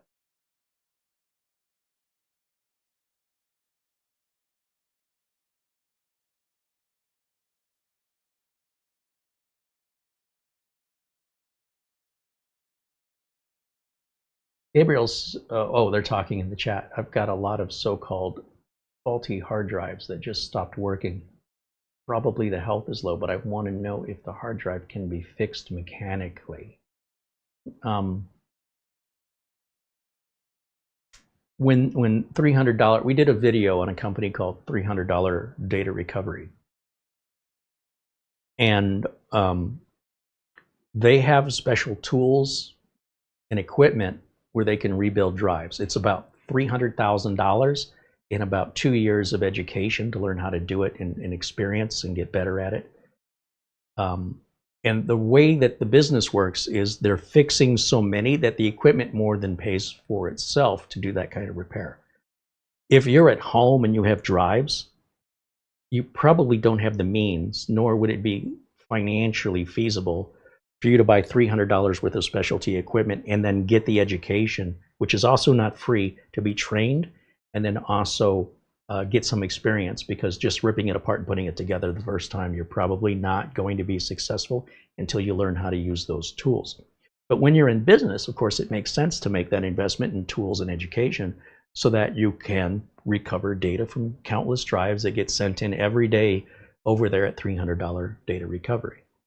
And you know, if anybody had backups, the $300 data recovery would have a hard time making any money. But thankfully, for people in the data recovery business, more people than ever that I've ever seen are not backing up. It's worse today than it's ever been. I've never seen it worse than this. And I've just kind of given up. Like, what's the point? People aren't listening. They're in denial. They want to see the world the way they want to see it. And then they want to say, oh, I'm a victim. What do I do? I just send them the $300 data recovery. I could buy a front-end alignment machine. If I don't want to pay the mechanic to do a front-end alignment on my car for $100, I could buy the front-end alignment machine for $2,000, and then I could learn how to use it, right? Maybe I watch YouTube videos, and then that'll save me from paying that place $100. But that also just cost me $2,000, and I had to do all the work myself, and I had to get educated. If I pay somebody who already has the equipment and has the experience on how to use the equipment, if I'm only doing 1 or 2 cars, it doesn't make sense for me to make that huge investment. It's not even an option for me to consider. But if I'm a mechanic, if that's something that I'm going to be offering to customers' cars is doing front-end alignments, I need to make that investment. Generally speaking, once you open a hard drive, you've ruined it. They are sealed, and the tiniest speck of dust, 1/1000th the width of a human hair, is all it takes to damage the drive. So they have special clean rooms that they work on, or in the case of $300 data recovery, they have a clean box where you put your hands through, you put the drive in the box, and the box is sealed, and you put your hands through, there's like sleeves that your hands go in, so that the environment is, there's no dust or anything, that any little particles. That's all it takes to ruin the drive. So if you understand the engineering behind mechanical hard drives, they're profoundly complex, and nothing that I would just say, oh, you could open it up and fix it. Now, maybe in 1982, maybe 1985, when we're still dealing with like RLL and MFM drives, they weren't quite as sensitive, but we're condensing so much data on a little tiny platter that one little speck a human eye can't see could be 100 gigs of your space. Totally wiped out. And then that can smear or scratch the surface of the drive, effectively putting you down a spiral to complete and total utter deterioration to the point of no longer working. So those days are long behind us now, but if you're curious how drives work, it's great to have bad drives that you can take apart and play with. But likely any drive you take apart will never work again, period. Unless you have that clean facility. It might work for a little tiny period of time, but you pretty much killed it when you opened it. Unless it's a solid state drive, then different rules apply. And then that's different recovery equipment that requires a similar education, but a little bit different on how to use it. And that's why people don't do that service, right? Why would you spend that much money when replacing the drive? Is relatively, a fraction of it's cheap, relatively cheap. It's a fraction of the cost of, and I mean a fraction, like 1/10 the cost to replace it versus to repair it. So if it's a $10,000 drive, probably worth fixing. But aside from some massive, very expensive drive, they're disposable. I don't even know where you'd get spare parts. You'd have to basically get another drive that matches it, and then you have to get the firmware and the air soldering tool and learn how to do that and remap it. Yeah, the drives, the platters have to go on exactly the way they came off. It's just never going to work again. Never, ever. You can't just throw them on there like a record. They have to be precisionally installed. Humans don't put these together, by the way. It's all done with precision machines. But again, to take it apart to see how it works, that can be a lot of fun. To think you're going to fix it, well, good luck. Aside from maybe just plugging it in and seeing if you can, do a low-level format. Other than that, it's done.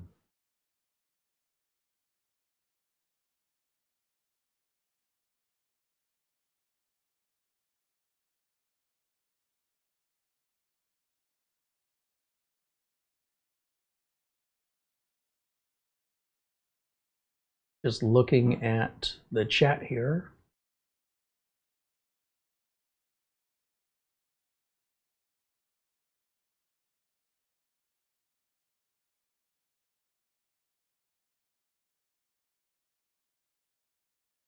Forrest says I have a radiator with a 120 millimeter fan on the back, and the only place to put a fan is on top. No, it would be the back, right? If you have a 120 millimeter here, a radiator, then the fan goes on the other side of the radiator. Otherwise, the radiator is not going to get any airflow. So the radiator will be either behind the fan or in front of the rear fan, and then no other fan should be on top. Because what you're doing is you're starving this fan of air. If the air is coming in this direction, I want you to see the air coming in. And before it gets to the radiator, you're blowing it out the top. You've just interfered with this fan's ability to move air through that radiator, and your system's going to run hotter and noisier and be dustier because you added that fan. If you don't believe me, take that fan and unplug it and watch. See if you notice any differences in better or worse on your temperatures. It's totally unnecessary. This obsession with heat in computers is one of the strangest psychological phenomena I've ever witnessed in my life. Everybody's insisting they have heat problems, and yet in my career, 34 years in fixing computers professionally, I can count the number of systems that have heat-related problems probably on one hand. It's so uncommon. Where the enthusiasts get involved is they're overclocking and overvolting, and that's generating more heat, and it's harder to cool. And they're the ones making the videos, and then everybody else is thinking that applies to them. But unless you're overclocking and overvolting, you likely will never have a heat problem as long as you put the proper heatsink on correctly. Adding all these fans is just for show, and it's adding a lot of dust and debris into the computer, and likely causing, I know it's ironic, it's causing your computer to run hotter. And I encourage you not to take anybody's word for this stuff. Just simply unplug the fan. I'm telling you that's not necessary. As long as you've got a fan in the back and it's blowing through the radiator or pulling air through the radiator, that's all your system needs. And you may actually see your system runs cooler and quieter. Or it may run exactly the same temperature and make no difference, except it'll be quieter and you don't have that additional fan running. Sometimes we're dealing with people's feelings. Well, I like to have a fan that makes me feel good. Well, okay. Have it. Doesn't bother me if you have it. But if the reason you have it is to keep the computer cool, it's really to keep you cool, right? It's to give you some peace of mind. But no, I don't build computers that way. You can go back in the history of this channel all the way back to 2008. We don't build them that way. And I build computers professionally at a large scale compared to a home user that I'm held accountable for. So if I'm not doing it, wouldn't I? If it was better for my customers, if it was better for me, it was more profitable. So, you know, it's your computer, you do what you want, but give you something to think about. And run your own experiments, see for yourself. Don't believe what anybody tells you. Try it and see.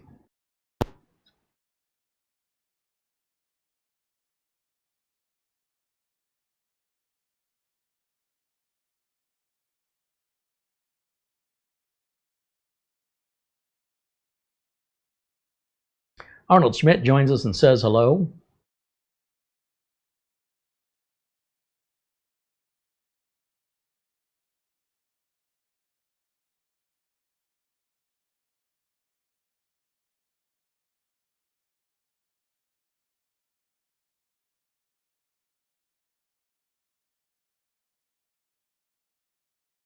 Gabriel says, tell me more about sleek laptops and their disadvantages. It's, you know, however you want to see it. Some people prefer to see the world through a certain perspective and refuse to acknowledge any others. And, you know, look, I'm not here to convince you of anything. At the end of the day, you choose to see the world on your bias, and I choose to see the world on my bias. I explain my bias, and that is I'm in business to provide value to my customers and to be able to pay my bills without charging excessive prices, without selling cheap crap, and without selling, you know, over-the-top expensive stuff that's very finicky and expensive. And you know, I try to fit somewhere in the middle for the everyday business owner who appreciates value and quality and doesn't spend money unnecessarily. I often sell things much cheaper than business owners were expecting the budget to be. And business owners keep coming back to me again and again, and that's how I make my money. If you choose to believe that there's an advantage or a disadvantage to a laptop, rest assured somebody disagrees with you, because at the end of the day, those laptops are being sold.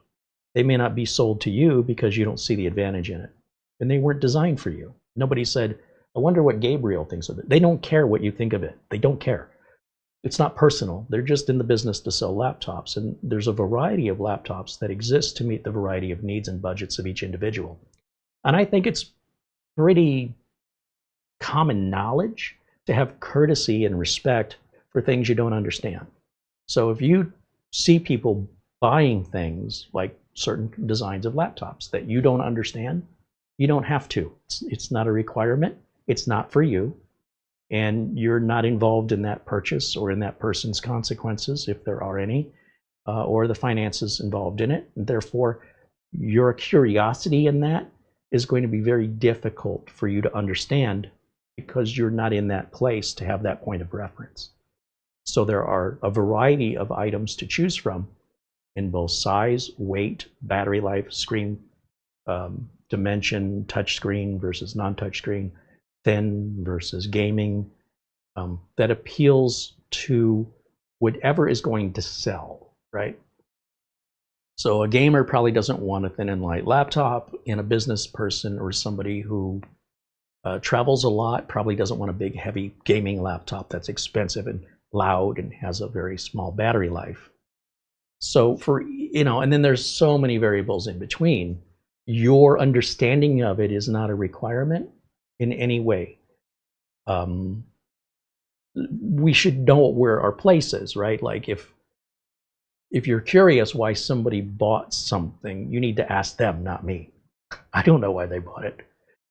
And if you're choosing not to buy something, that's the beauty of this market, is you can choose what's right for you. I don't choose what's right for you. Now, if a customer pays me and says, I need your help in deciding what's right for me, it's about a 90-minute conversation, 60 to 90 minutes to understand what their budget is and what their needs are and what their future needs that they foresee to be. For me then to take that information and do all the research so that I can provide that customer with options, not just one thing. Say, well, there's this at this price and there's this at this price, and then, pros and cons, and then, at least I've narrowed down the choices to 2 or 3. And if they need assistance again for me to provide it or to build it, we move forward with it. But it's not based on what anybody in the chat room thinks. I don't go around asking the public. I ask the person with the money, and I am answering to the needs and the requirements of the person paying. Anybody else that's eavesdropping or spectating, they're welcome to watch. So anyway, it's just something to keep in mind. You don't have to understand why. You may not be capable of it, or you may not be willing. But if those laptops weren't selling, if people weren't buying them, well, the companies wouldn't be making any money, and the companies would drop that model. So the market decides what's available, not you and not me. Sometimes the market doesn't make sense to us because we may not have that perspective or experience that justifies what's happening. So it's like a mystery. It doesn't make any sense. But it doesn't have to. It doesn't change it. Whether you understand it doesn't change it. So.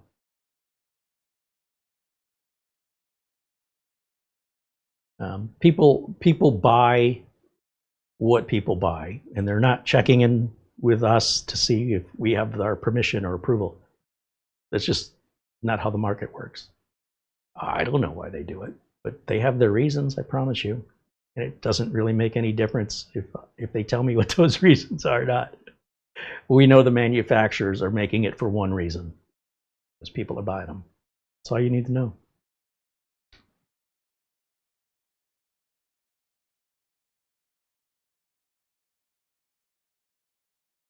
You said this is a live video and Google just showed me a commercial.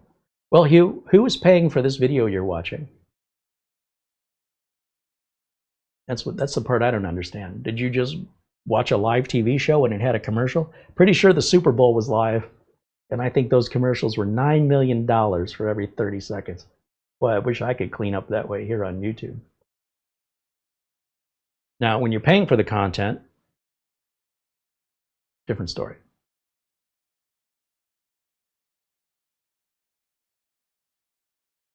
Mark Gaines said Gigabyte has unveiled a new mini PC, the Brix GB BER7 8840 AMD Pro.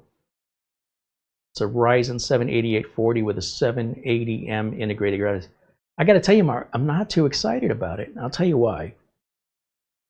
Minis Forum has a machine coming out, and I've gotten to play with it a little bit off camera, and they've asked me not to share it with you until its release date. When that date happens, I'll tell you more about it. But in the meantime, I can show you Minis Forum's page for it. And then hopefully it'll help explain why I'm not too impressed with that Gigabyte box. If we come over here just to minisforum.com, it's right on the home page. It's the very first thing you see. So if I go to my window capture and we come over here to, where is it?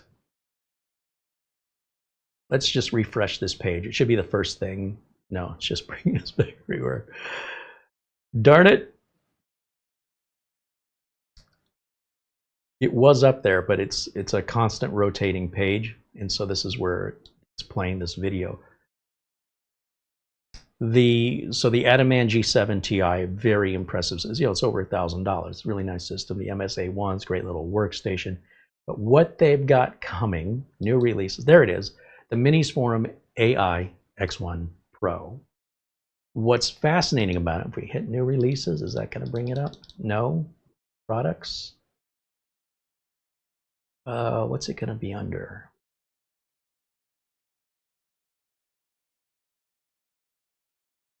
I should probably just do a search for it.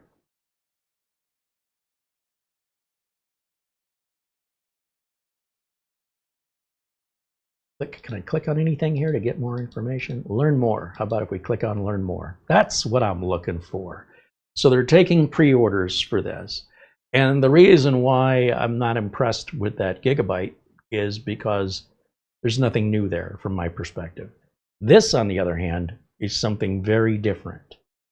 And I can tell you, I have run it through Cinebench. It's quiet, it doesn't overheat. And you can, not that I would, but you can run DeepSeek locally on it. The AI, the NPU on it is so powerful, it can run DeepSeek by itself without an internet connection. It can run locally. This is the new HX370 from AMD. It's their new flagship mobile processor. It does have an Oculink port, so you can add an external discrete graphics card to it externally. We got 80 trillion operations per second on the NPU. It's got 3 M.2 slots, 2 SODIMM, right, just like a regular mini PC would have, dual channel, fingerprint sensor, and of course they're pushing Copilot, and dual USB 4 40 gig ports. It's very impressive. I also like that it doesn't fit that typical square form factor. You know, it's a little Mac-like looking. It's got the rounded corners and the silver top, and it's quite a bit wider than the typical mini, which is usually 4 or 5 inches square. This is a little shorter, closer to the ground, and a bit wider, I think at around 7 or 8 inches. They might have the dimensions here in the page. As I mentioned, they're taking pre-orders right now with $50 off. They do show the dock and the graphics card. Interestingly, this is all apparently wireless. I don't know what's powering these fans that are turning, but clearly they have disguised the wires. There's going to be wires when you hook this up, but that's typical marketing. Hey, there's some wires. And it's got a built-in power supply.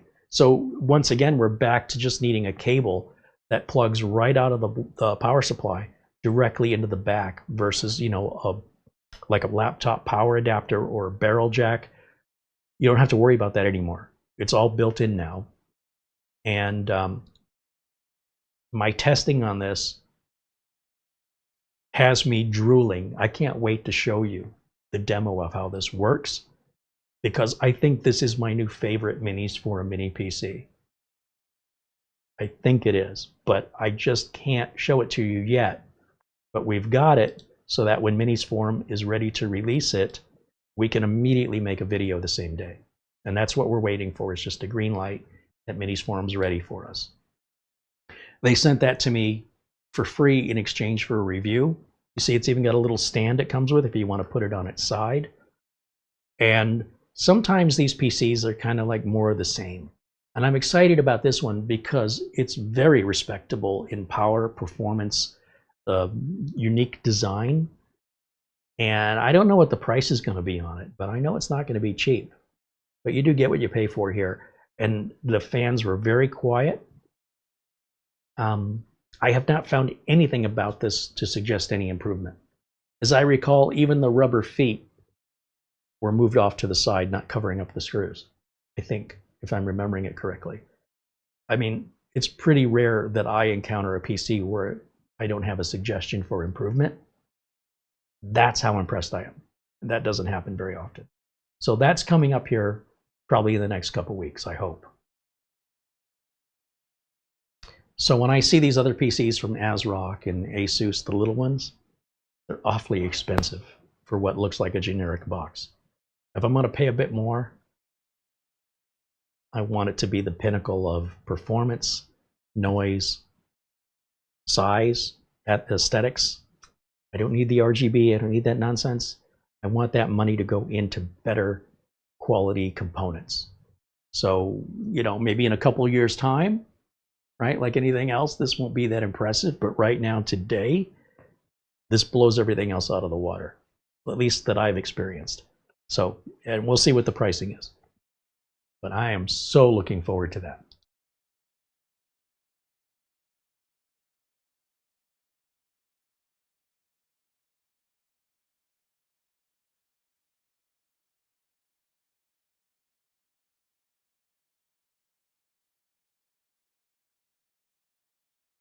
Gabriel said, I like your response, Carey. I wish I could stay longer. It's almost 2 a.m.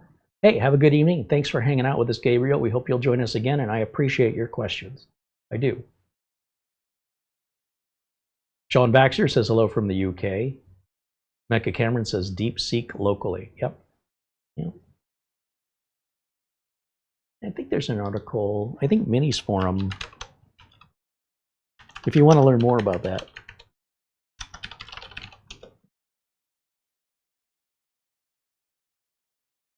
Where is it?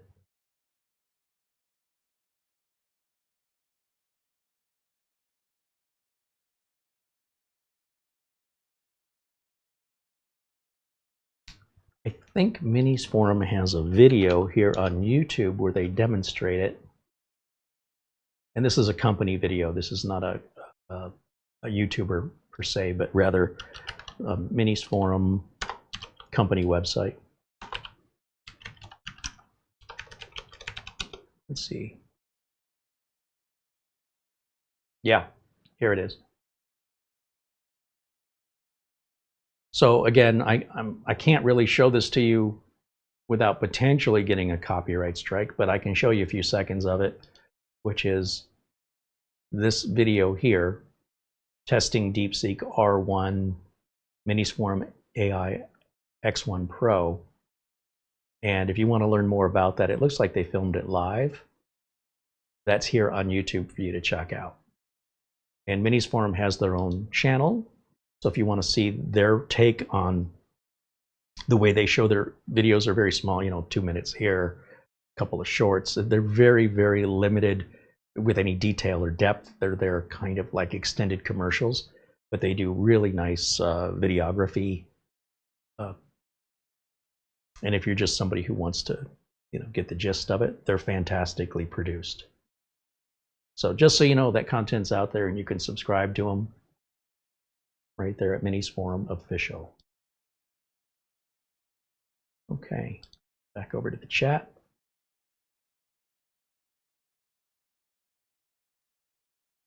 Mar says she's a huge fan of DeepSeek. Yes, I can vouch for that. Matthew Burton said, I'm still trying to figure out a use for AI in my life. Yeah, I don't let it keep me up at night worrying about it. There are some AI advancements and things in Adobe and using an AI instead of Google for your searches.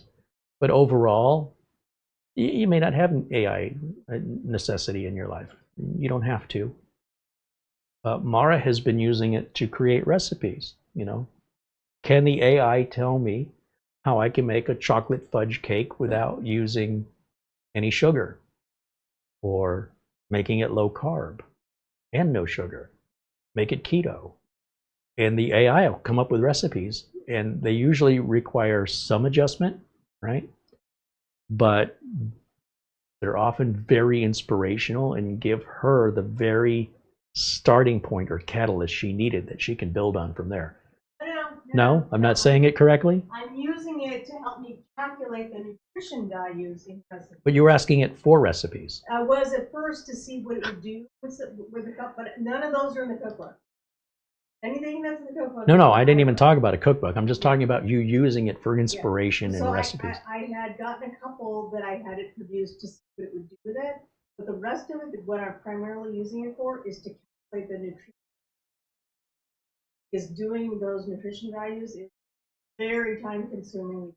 And you found that DeepSeek is giving you the correct answers? Yeah, because after I had taken, like, let's say up to 10 recipes of mine that I annually calculated that nutrition values for, I threw them into DeepSeek to see what it would do with it. They matched. It was perfect. Okay. So based on that, it's saving me a lot of time. But other than that, what do you use AI for? I've played with a couple of things. I was various responses, letters. Okay. Nothing serious. I never play with political stuff. I never ask sensitive questions. I don't believe in doing that for something like that. I don't believe in using it for something. So I mean, like, I'm not going to get on DeepSeek and say, I have psoriasis. What should I do for my skin? No. It's not a replacement for a doctor. Or what is the political climate like in XXX? I'm not going to do that. So, but playing with it for various things that are not, let's say, serious, or that are not liability, things like that. I'm totally fine with. So I have been playing with it to do various fun things that are not serious. And other than the nutrition calculation for my cookbook, which is kind of serious, because that's important. That's also why I had to absolutely confirm whether or not. Once I did that, and when I got about 10 good responses, I was like, I think this is good. So there's the proof. But I don't believe in using it for things more important. Good to know, but you can certainly understand that some people have no idea what to use it for. Yeah. You found a use for it. I will say that it did come up with a couple of really good recipes for those Oreo Thin Mints. And I loved it. It was great. Now, I did make some adjustments to the recipe. Of course. A couple things that I didn't agree with. But that's why you have to come into it with some knowledge versus having it teach you. That's correct. Yeah. That is absolutely 100%. So yeah, it does produce very good results. Again, double, triple confirm what you're seeing and what your results are, whatever it is you're looking for. That's true of anywhere on the internet, though. Again, back to the example of the recipe. We'll give you what you're looking for, and if you have the knowledge to back it up, you can make some slight adjustments and perhaps then turn it into polish and refine it. Yeah. Polish and refine. Yeah, based on your own knowledge. So, there you go. Well, appreciate the nutrition calculation. That is a huge time saver. I thought you were just using it to come up with recipe ideas. No, well, like 100% of those recipes in that book are. Mara sharing the recipes of recipes she's had to make in order for her to survive, in order to have meals that are both delicious but don't have sugar and a lot of carbs that of course become sugar. And is it all vegan? It is not. So some of it's vegan, some of it's not vegan. And so these add challenges to how can we make something that tastes really, really good, but is also healthy and good for you? Because as far as I know, you pick one or the other. Right. And you have found with modern sugar replacements, at least here in the US, right, a way to recreate the texture, the flavor, very, very closely without the impact. And not just sweet for desserts, also savory, umami. I cover it all. Yeah, so she's working on a cookbook, and we'll have more information about that when that happens, and maybe there'll be some cooking. Almost done.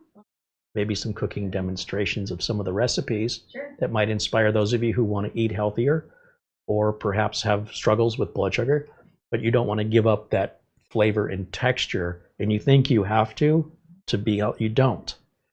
And again, Mara's recipes, well, she literally lives by them. And she's been doing that for years. I said, you know, you're holding back information that would benefit so many people. So Yeah, but I'm having to go through thousands of recipes over a very long period of time. Yeah, she can't publish 1,000 recipes. So you're going to have to pick like your favorite 100 or 130 recipes. Yeah. Make sure we get a picture of it. So that means some of these she'll have to remake again and maybe refine them a little bit before they go in the book. Make sure that's what she wants in the book. If the book does well, she's got plenty more to build on book 2. And we can maybe make some YouTube videos and demonstrate the cooking process and what the process is. Mm-hmm. And that might encourage people to buy the book, or people bought the book to watch the video. So that's another project. And maybe to eat healthier. Well, that's the goal, right? The goal is for people to stop feeling like they're suffering, that they're forced to eat healthy, and instead they actually want to. Yeah. Because everything will taste very, very good. It won't have that traditional. This must be. Yeah, because I'm Italian, so I like things that are seasoned well, and I like things that are super hot and spicy. It doesn't necessarily have to apply to everybody else. But when I cook things, and I have adjustments in the recipe for all of that, but someone like myself, I like things that have a lot of flavor, that have texture, and are spicy. You just described me.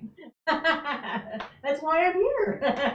It's all making sense now. That's right. All right. Well, I appreciate the clarification. Sure. And you can see that's an example of where AI is helping. But once again, if you don't have those needs, well, just give it time.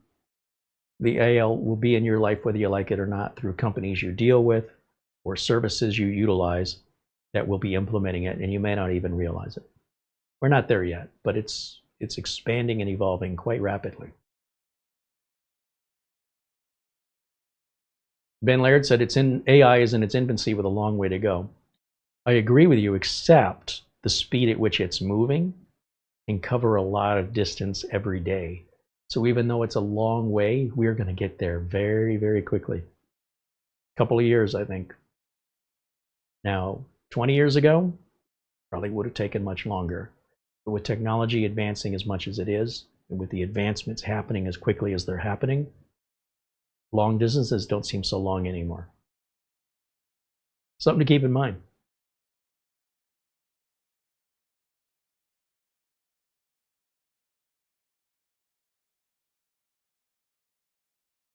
Bill says he doesn't have a stove. Not everything requires cooking, by the way. Some things are, you prepare them and refrigerate them and they're good to eat. Depends on what we're talking about. But yeah, there's some recipes there that are that don't require a stove, just so you know.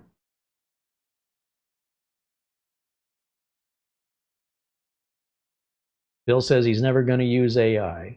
Well, again, I think when you utilize a service, maybe you're calling a bank or a credit card company, pest control company, any sort of service or plumbing company, you'll probably be working with AI and not even realize that it's happening. That's okay. You may not initiate the AI yourself, but anybody that you interact with, especially on the internet, you won't be able to avoid it. You won't be able to tell, just so you know. When you can't tell the real thing from the fake thing, what difference does it make to you anyway? As long as you're getting what you want at the price you want to pay, who knows? Maybe services available to you that you can't afford or don't exist today that AI is going to provide to you. And one more super important factor, DeepSeek, right now it's free, 100%. Yeah. You use it now before that changes. Everything starts out free, right? Pretty much. You know, this channel was always 100% free, but then it was never the plan. Right. But we didn't have a choice. And sometimes, because I don't want it to come out as evil, like, well, It's free now, and then they charge you later. Sometimes they can't maintain a business without having some form of income. The more it grows, the more expenses go up, and then you have to derive a way to pay for that. So, you know, if this channel, for example, was still the same size it was 15 years ago, we wouldn't be making as much content as often, and I would have more of my time spent, you know, doing a main income source, and then this would be, you know, once a month or something, just for fun. And that's how it started out way back. Might be more than 15 years ago. But as it grew popular, and as I started to spend more time and require better recording equipment, then expenses went up. And then when YouTube pulled 90% of the advertising revenue, it more or less folded up just a bunch of channels. Some are still folding up now, trying, you know, hoping that maybe it'll change tomorrow, but it's getting worse. And people are now creating videos with AI. They tell it what pictures to show and what text to say. And quite often I click on videos and I hear that robotic voice, and you can tell somebody just generated this with AI. It's an easy money maker, you know, to just code software to do it all for you and upload it to YouTube and title it, thumbnail. It all happens through AI. Right now you can tell, but in the near future, you won't be able to tell a real Carey from a AI Carey. You can today, but man, you'll blink your eyes and it's all going to change. Nothing you can do to stop it, for better or for worse.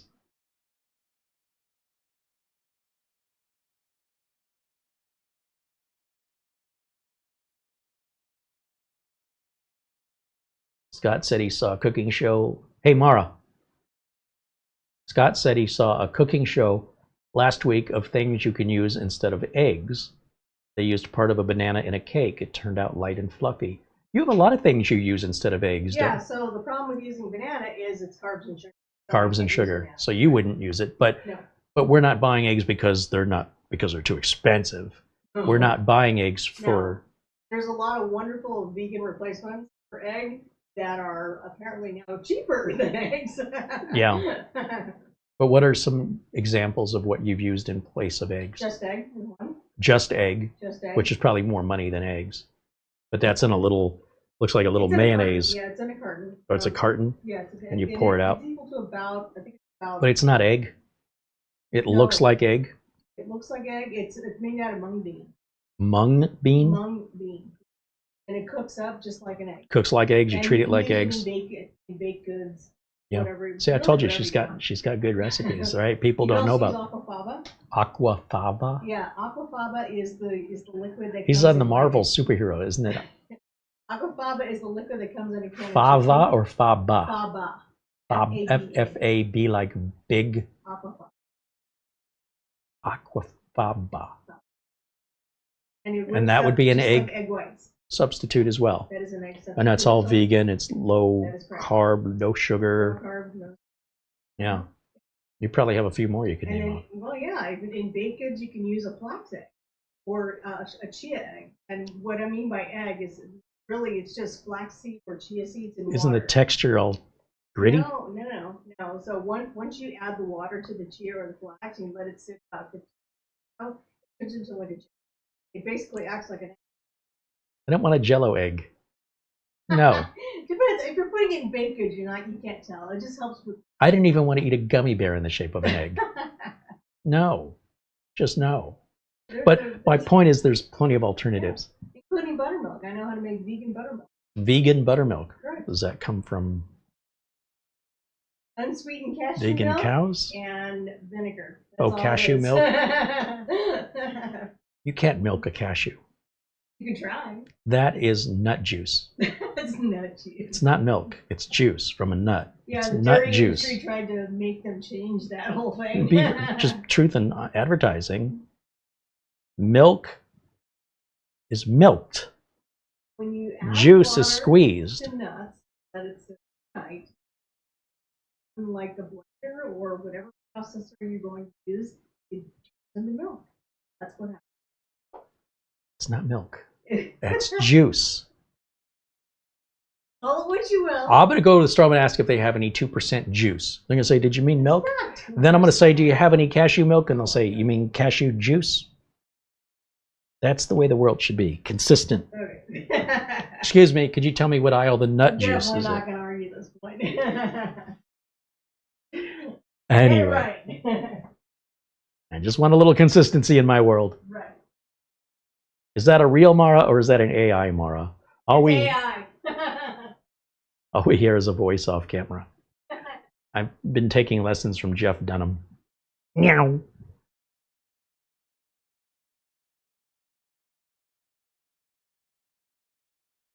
AI will become self-aware eventually. Well, that's just unplug it. I don't see why that's a big problem.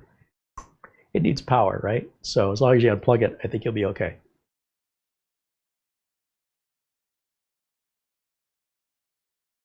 All right, so anyway, some exciting stuff going on in the background. I did want to get back to building this, but I always will prioritize your questions and interacting with you over the work, because we can finish this tomorrow, as I thought I was going to do today.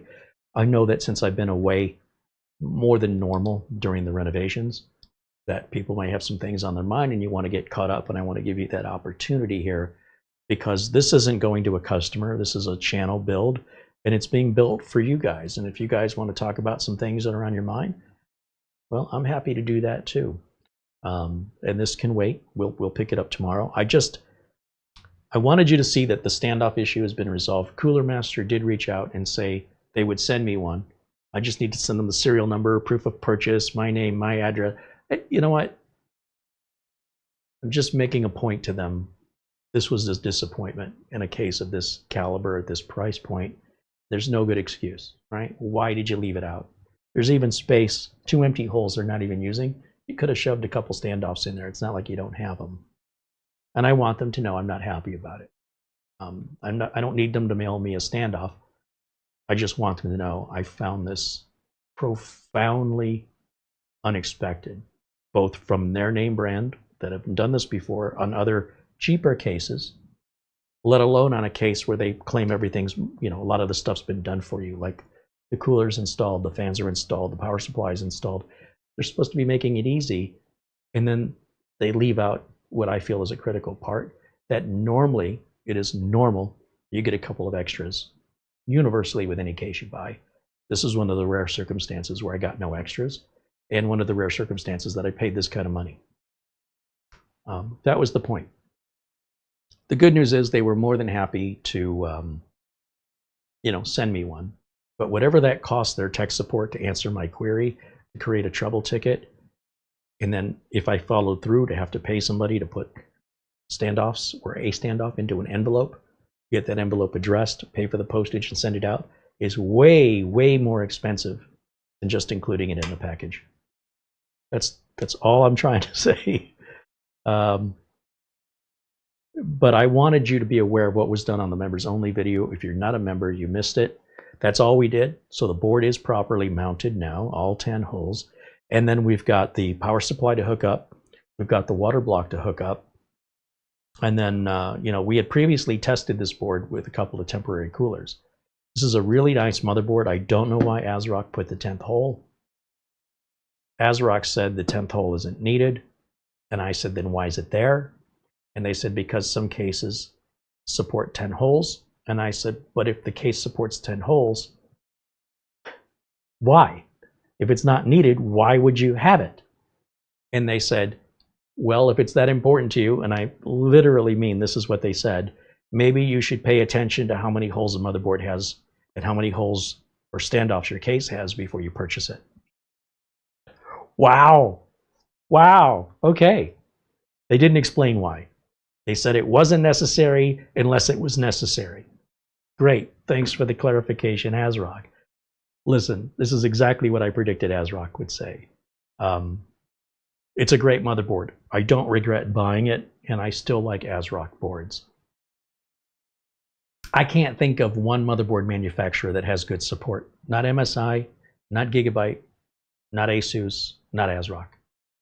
If you can't get help on your own, just send the board back within 30 days. Be done with it and just move on. Trying to get any answers from these folks You know, at least CoolerMaster was like trying to solve a problem, whereas ASRock was trying to justify it. And that's more or less what I predicted would happen.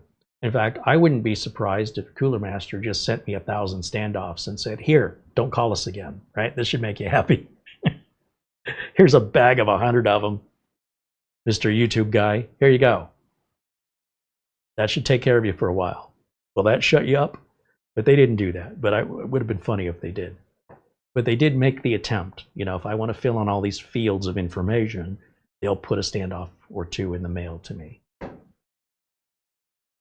But if you're building at home and you're looking forward to putting your build together correctly, and it's important for you to do it right and to be thorough, and you now have to wait to finish your build for a standoff, that's a tough pill to swallow for me anyway. And then, of course, you could put it together without it. And then when it arrives in the mail, take it all back apart again. If you got that kind of time and you think it's fun, that's great. Wish I did.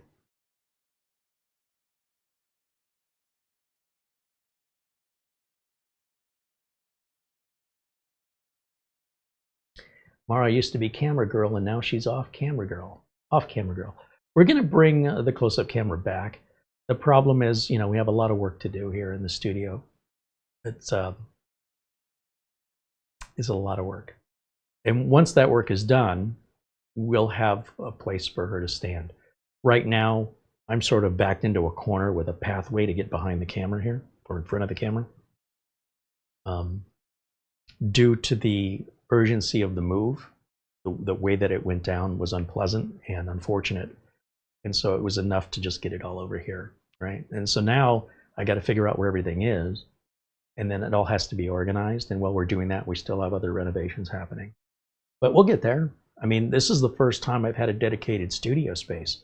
Studio A was a kitchen. It needed to function as a kitchen. I couldn't permanently set up a studio. Studio B was loaned to me. And while we did make attempts to purchase it, unfortunately, the other party was not willing to negotiate. So they wanted what they wanted, and it was outside of our budget. We could not afford it. So we knew going in it would be temporary. So the first time since 2008, when I started this YouTube channel, I have a dedicated studio. First time ever. And now I think I'm not quite sure what to do with it. I'm so used to, you know, having to be able to pack everything up and get out. The idea that I'm going to set something up and it's going to be permanent, it's kind of causing a little paralysis. Not quite sure, but we'll get there. But it is a slow process.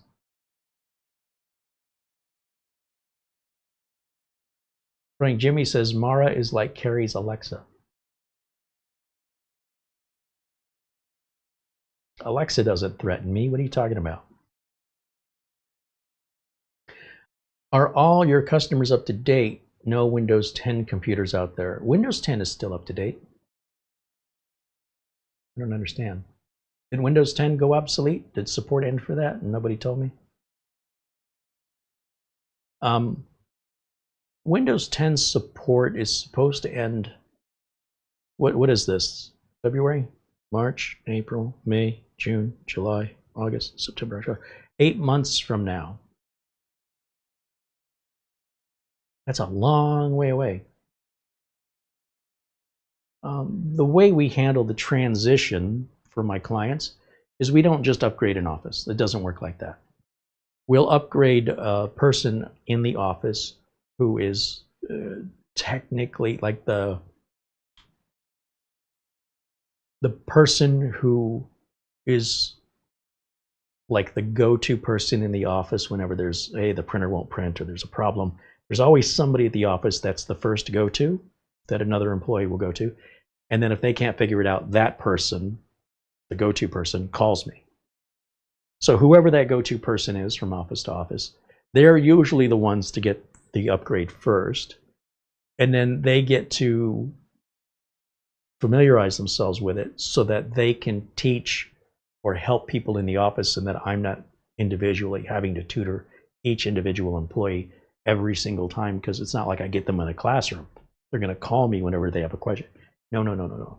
you go to your office person first, and if they can't answer it, that office person calls me. So one of the things they found, the office person found, that they don't like about Windows 11 is when they open File Explorer and you search for a file. And they have thousands of customers, right? And the way that they're working on it with a customer, they're going to look up a last name. They don't know where it is on the server. So they'll go to the server and they go to the search box in File Explorer. And Microsoft changed the way that search box works. I didn't even realize this until this customer said, hey, do you have a fix for this? I don't have a fix for it. As far as I know, no fix exists. The way the search box for File Explorer used to work is you would type in your search and then you would hit enter and then the search would start. And then the last three things you searched for would be in a drop-down box. So if you have to keep going back and forth throughout the day to the same customers, you know, you're switching between customer folders, to have to retype it all over again is a pain in the butt when they used to just hit the drop-down arrow. Now, as you type the first letter in search, it starts searching immediately. It doesn't wait for you to hit enter anymore. And as a result of that, for some reason, I don't know why, Microsoft has removed the history, which only contained the last three files. I don't know if this was a security concern or if this is a functional limit of search as you type versus search after you hit enter. But Microsoft doesn't give the end user an option of picking one or the other. They have forced it on people whether you like it or not. And they don't care, right? They're answering to shareholders and investment folks. They're not answering to you or to me. They're answering to the investors. So if you want them to answer to you, you need to become an investor. And if you don't like their product, you need to stop using their product and choose something else. Mac, Linux, whatever. So I did a little research on this as I had the customer on the phone, and they're saying, you know, is there some box I can check to put it back to the way it was? And I'm like, we can replace File Explorer with a third-party File Explorer. There's some, like, what's that called? Opus. It's been around forever. It's a little over-the-top solution. Instead, what I advise the customer is to use the clipboard. And they said, well, what's that?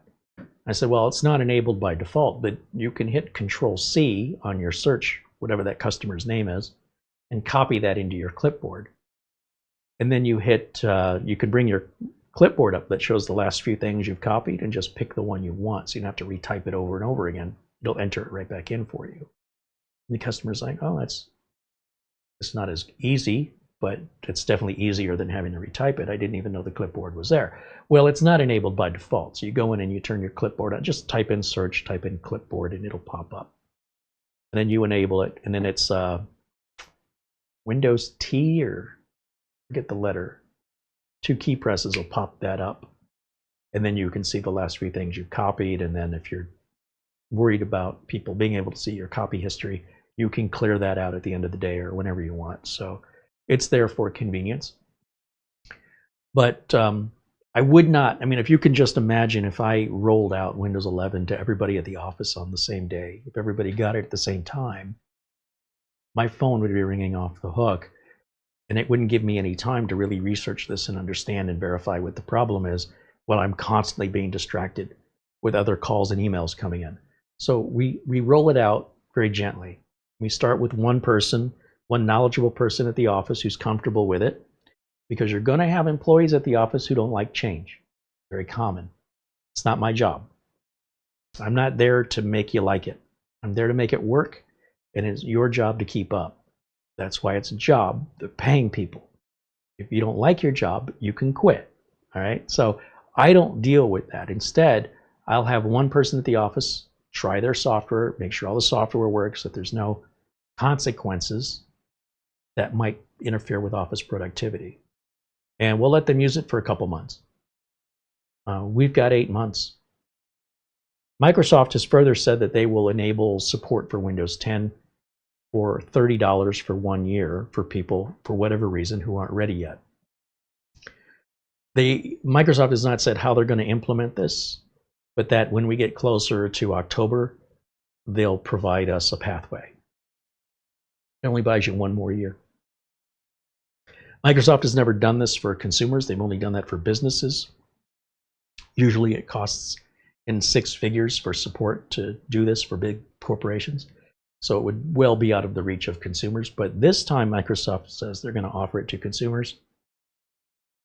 And again, when they're asked, how are you going to do that? Because it sounds pretty complex. I don't think Microsoft knows how they're going to do this yet. And I think that's why Microsoft is kind of saying, we'll tell you more about it when we get there, like when we get closer. But 8 months is still a very long time.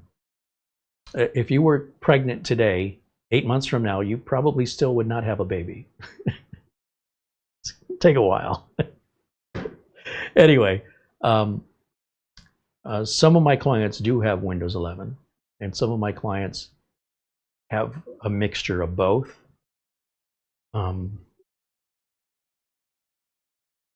Why do you ask? That's an interesting question.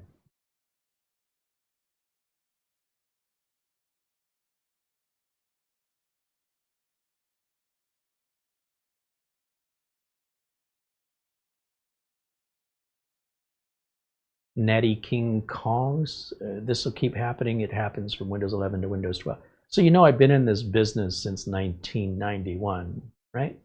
You are aware that when I started, it's pretty much DOS. And then eventually, Windows 3.11 for workgroups was the one that really started to gain some momentum. Customers really preferred DOS over Windows until Windows for Workgroups 3.11. That's when we started to see a bit of a shift. But even then, nothing like what we saw when Windows 95 came out. And if you remember, when Windows 95 came out, there was a lot of celebration. There were people that were waiting for stores to open so they could buy it, right? Be a big line wrapped around the block. Remember those days? And then, of course, Windows 98, second edition, Windows Millennium, Windows XP, Windows Vista, Windows 7, Windows 8, 8.1, Windows 10, and Windows 11. So I've been around the block a few times, and it is a lot more of the same. People aren't changing, the technology is. And the technology doesn't require the people to change. You're welcome to not learn it. You're welcome to go somewhere else and walk away from it or choose another platform. Nobody's forcing you to use it. And if you choose to still use Windows XP today, I mean, that's your choice. You could do that if you want to. You could still be running Windows 3.11 today if you really wanted to on an old computer you bought. You know, it's not a toaster. It's not like you buy this appliance and you put toast in it and then you pass it on to your kids and then they pass it on to them. You won't do that with technology because the internet's a dangerous place. And things like USB and Wi-Fi didn't exist, let alone SSDs or, I mean, the countless evolutions that technology has taken would make Windows 3.11 not work with any of it. You'd have to stay back in time to 1991 and live there forever and not move into 1992 or 1993 with hardware that was from 1991. And you would not be able to connect to the internet easily with that. And you'd be hard pressed to find a printer or a browser that'll work and won't display correctly. Things like YouTube. It'd be very challenging to make that work today. And a massive concern with regards to any sort of security because it's just doors wide open. But you can, if you choose to, you can do that. I don't mind.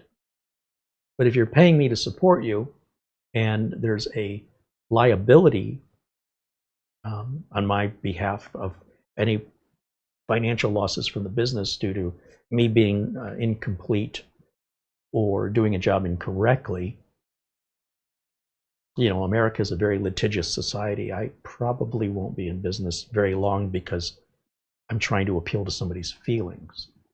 What I'm trying to do is find a balance that they're getting a good, fast, reliable, and secure system that is constantly maintained and updated with Windows updates and removal of temp files.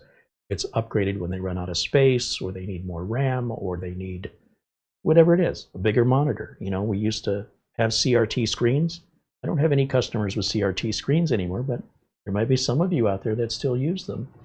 That's okay. If you want to, be my guest. But I can't take, as a business, I don't have the luxury of a home user watching YouTube videos and doing impractical things that don't make any logical sense because there's somebody to answer to, right? I have to answer to the business. The business has to answer to their customers and their investors. The business has a liability. I have a liability. The customers have needs. And for all of this to work, we all work together. I'm not just living in my own little bubble, doing whatever I want. I mean, I'd love to. I can't afford it. And so that's what I'm trying to bring to YouTube, is this perspective that you don't often see here. And the problem that I'm trying to resolve with my YouTube channel is that being a hobbyist and enthusiast is fine. If you'd like to take it to the next level, if you really enjoy it that much, wouldn't it be great if you could make money doing it?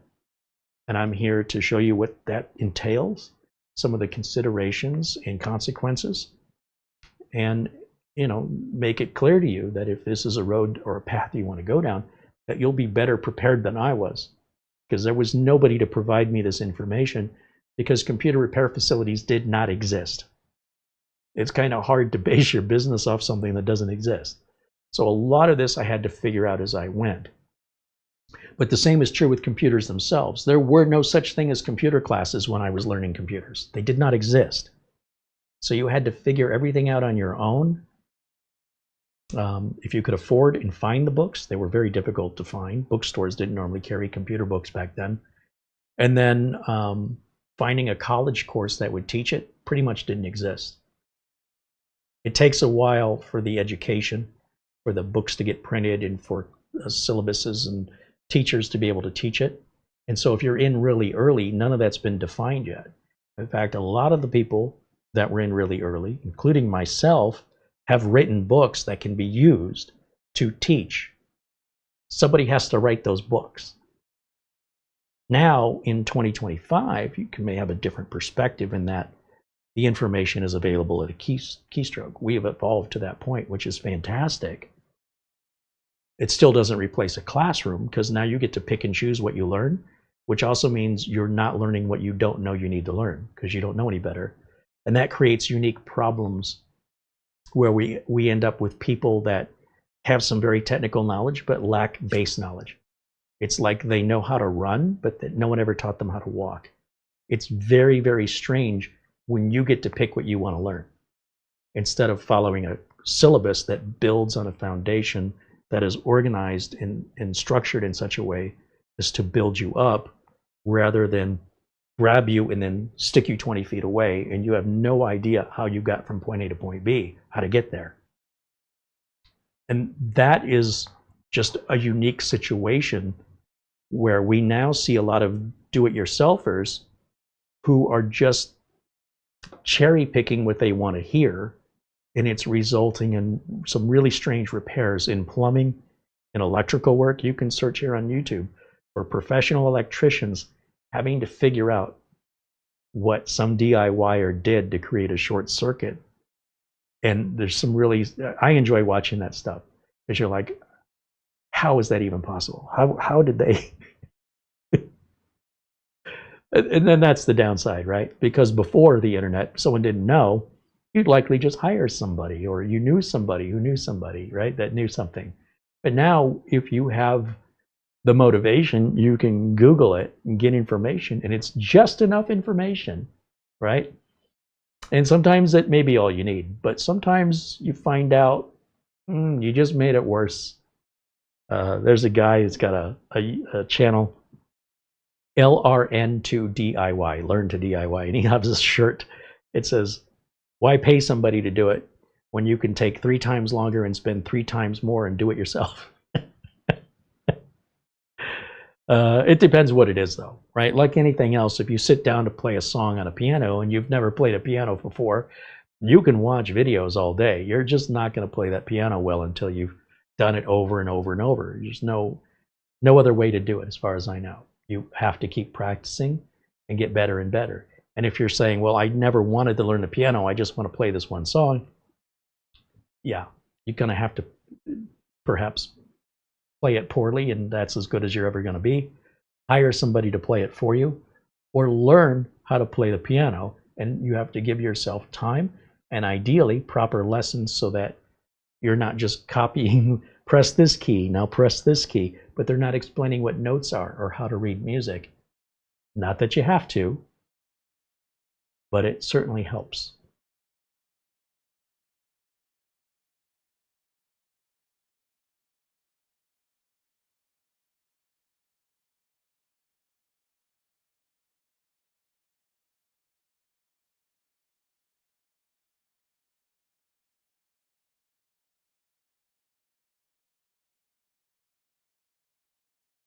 Martin wants to know what I think about the melting 5090 power cables. Well, Martin, here's my perspective on that. If a bunch of Rolls-Royce owners are all having not all of them, but just a bunch of people who own Rolls-Royces are complaining about their Rolls-Royce, boo-hoo. From my perspective, this appears to be coming from people who have a lot of money and are very entitled. Does anybody here in the chat room have a 50 series graphics card, out of curiosity? Any of you? My Rolls-Royce is, sometimes it jolts when it goes from first gear to second gear. Oh yeah, mine too. Oh, let me get my violin out for you. I'm so, oh, how terrible, right? It's not happening to everybody. I think if you want information on that, Der Bauer is probably your best source. But it's my understanding a lot of it's happening third party. That if you stick with the cables that came with your power supply, it's my understanding that this is not likely going to happen to you. But my understanding may be wrong. But it makes sense.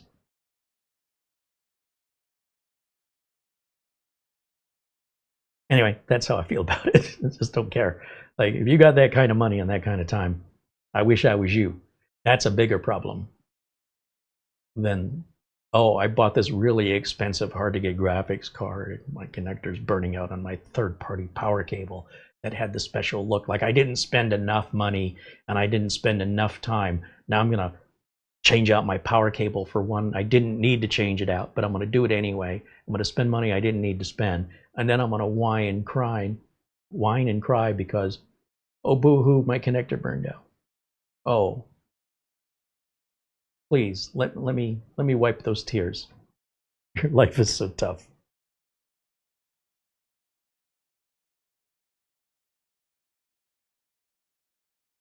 You've also got to remember, and I've said this many times, if you're going to be an early adopter of technology, if you were one of the people who buy a first AMD Ryzen processor, congratulations, you're not Windows 11 compliant, nor will you ever be. Congratulations, you paid more for that product than it's worth. Congratulations, you waited in a line probably to even get one because they were all sold out because you had to be first. We appreciate you very much. It's because of the money you spent that these companies were able to further research and development budgets so that we didn't have to spend the money. And for all the problems that you had being an early adopter, those problems were fixed for the rest of us, that we never had to deal with those problems, wait in those lines for product to be restocked, or pay those prices you paid. So we appreciate the early adopters. But if you're an early adopter and you think everything's going to be perfect, you should not be an early adopter. You have unrealistic expectations of reality. There are consequences. And those consequences are you're going to be one of the first people to experience any issues. If you like that, knock yourself out. You will likely pay more than anybody else will pay, and you will wait for the fixes. They may not be available yet. For everybody who waits, you'll be able to buy the card cheaper. All the fixes will already be implemented, and you'll have a much better experience. Pick your path, but understand what to expect is all I'm saying.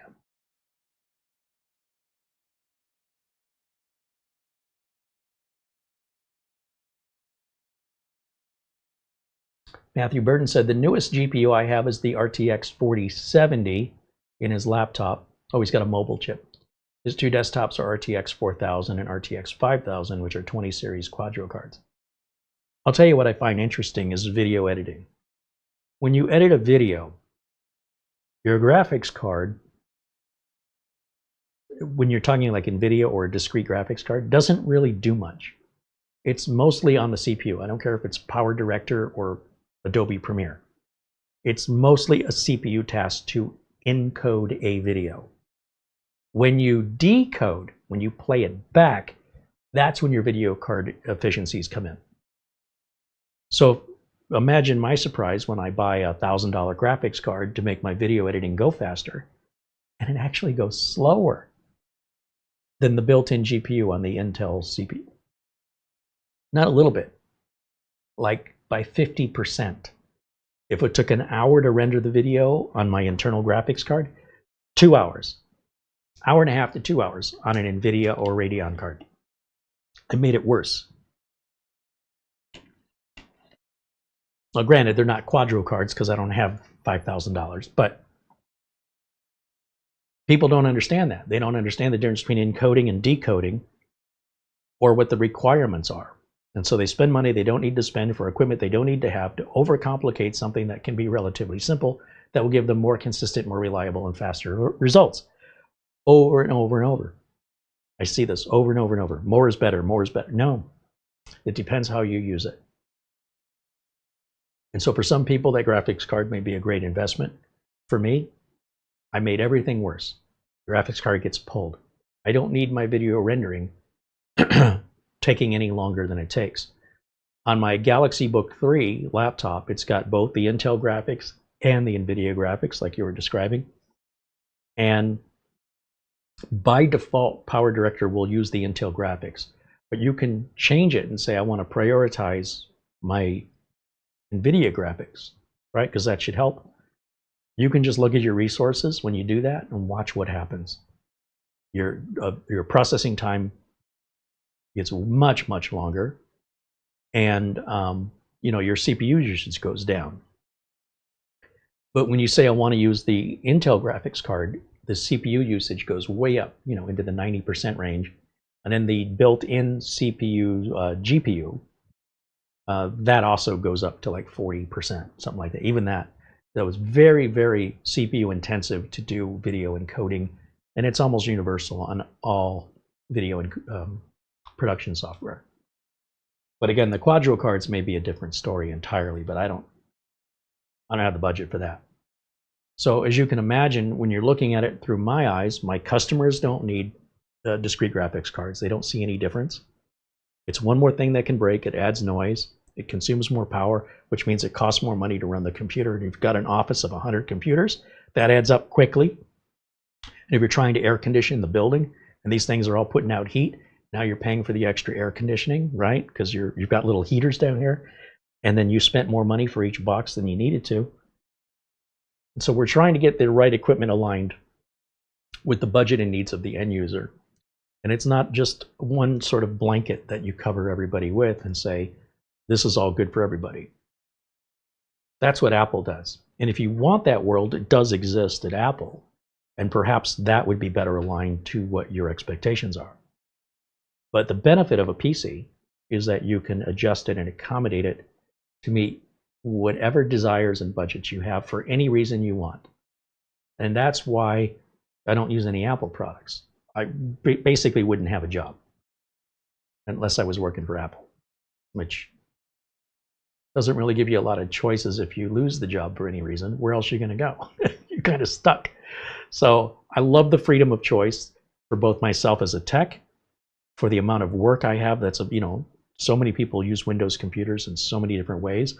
If I lose a customer, it's easy to find another one, right? I can keep myself as busy as I want to be.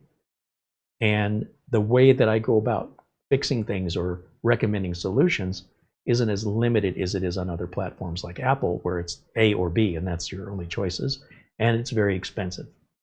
So, if you don't see it from that perspective, that's why both companies exist. Some people like the fashion statement of Apple, and some people like that you just turn it on and it works. They don't have to think. and they're paying Apple extra for that. In much the same way, you know, in the 1970s, they introduced the TV dinners. That was way more expensive to buy a frozen TV dinner than to make it yourself. But you were paying for the convenience. It was like a tax, if you will, but it was built into the price that you simply take this thing out of the package and you got mashed potatoes and corn and Salisbury steak, and you just pop that in the oven, and you got a whole 3-course dinner right there, but for far more money than what it would cost you to make it. So to each thing, pros and cons, and then how you see it, where you see value or where you see a ripoff, doesn't necessarily mean other people see it the same way, and it doesn't mean you're wrong. It's just a perspective, but it's not a universal perspective. And if you want respect for your way of seeing things, then in my world, you give the same respect to others for their way of seeing things. And instead of trying to convince people to agree with you or that you're right, you shouldn't require that. If you truly believe what you have is right for you, who cares what anybody else sees or does? There's no impact on you at all. That's the beauty of it. That's what I like.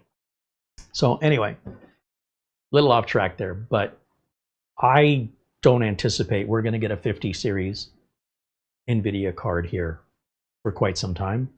I don't have any use for it. I certainly don't have the budget for it. And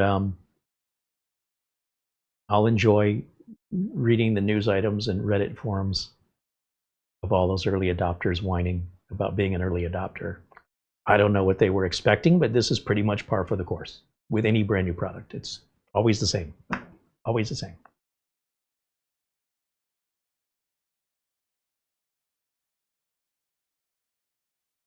Robert wants to know if I'd ever design and build a computer case. If there was a computer case that didn't meet my needs, I may not have any choice, but there's so many cases to choose from. Why add to an oversaturated market of cases?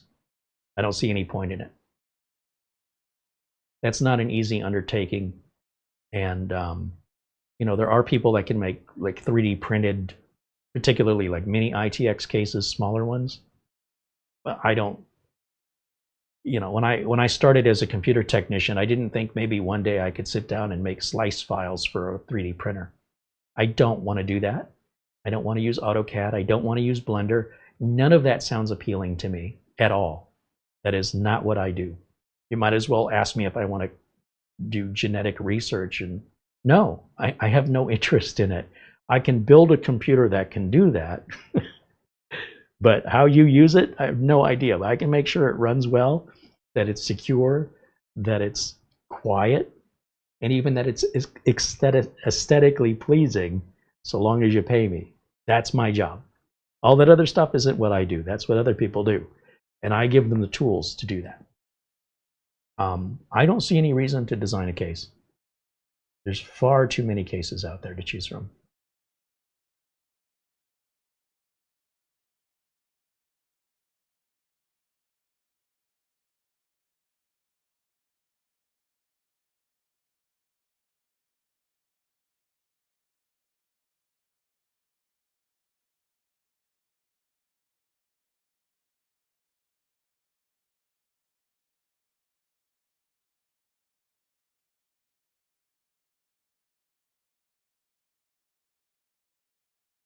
All right, it looks like the chat room's quieted down, so maybe we'll wrap it up for today. I appreciate everybody coming out and hanging out with me today and this later than normal broadcast. We'll pick this up, you know, to finish this build tomorrow. The week after that, what do I have? I should have the 10th generation board that we pulled out of the Apache helicopter ready to go into a new case. And we'll put in, you know, it's a perfectly fine board. It's just 4 years old, so it's time to replace the board in the Apache helicopter with something more modern. I'm thinking maybe that Ultra 7. I don't know, I haven't decided. We have a little white build coming up with an AMD, and we have Mitch's birthday build. Want to do that tomorrow instead of that? Do I want to do that instead of that? I don't understand what you just said. You know that guy in that movie that said that thing? We're going to do the H5 low, the old Apache gut. I have to get this. I don't have anywhere to put this. So I have to finish this to make room for that. Okay. And then we have the Oracle 10 gig adapter to talk about too, but that should be a pretty quick review. I don't think anybody in the chat room has a 10 gig network, so I'm not quite sure, other than a curiosity for you guys to know this exists, that one day you might, know that's an option to add to an existing computer with Thunderbolt to go 10 gig networking inside of your house or your building. You can't take it outside, but you can keep it inside, and it's nothing money can't fix. A new switch, new cables, new network cards. What you looking at? You miss it? Well, it's in good shape. It's all cleaned up. All the dust is cleaned out of it. This is the 10900K that we're talking about from the Apache helicopter. We've got an NZXT H5 Flow that arrived, and we're going to put it in there with the radiator vertical, just like that one, and throw a power supply in it. Why can't we just see this one? Yeah. Well, this would have been completed days ago, if not for a stupid standoff and my refusal to cut corners. Chatter. My chatter is important interaction I have with my audience. It's not funny. We enjoy each other's company. I spend 4 hours explaining one answer. Nobody can say I'm not thorough. Thorough and complete. Right. Thoroughly crazy and completely nuts. Dustin Fuller says, great show as always. Thank you, Dustin. Thanks for hanging out.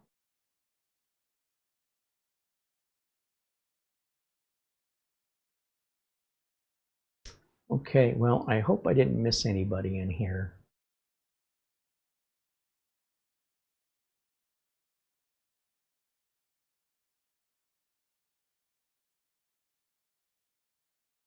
Patrick says, very sarcastically, yeah, I usually come home from school, load up the 386SX, usually game or something for the evening, sometimes did my school homework, printed it on the dot matrix printer.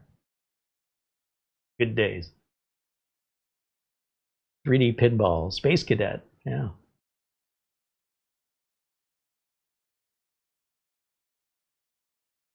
Windows key V is clipboard history, says Frank Jimmy. That was, what did I think it was? T? Yeah, it's V.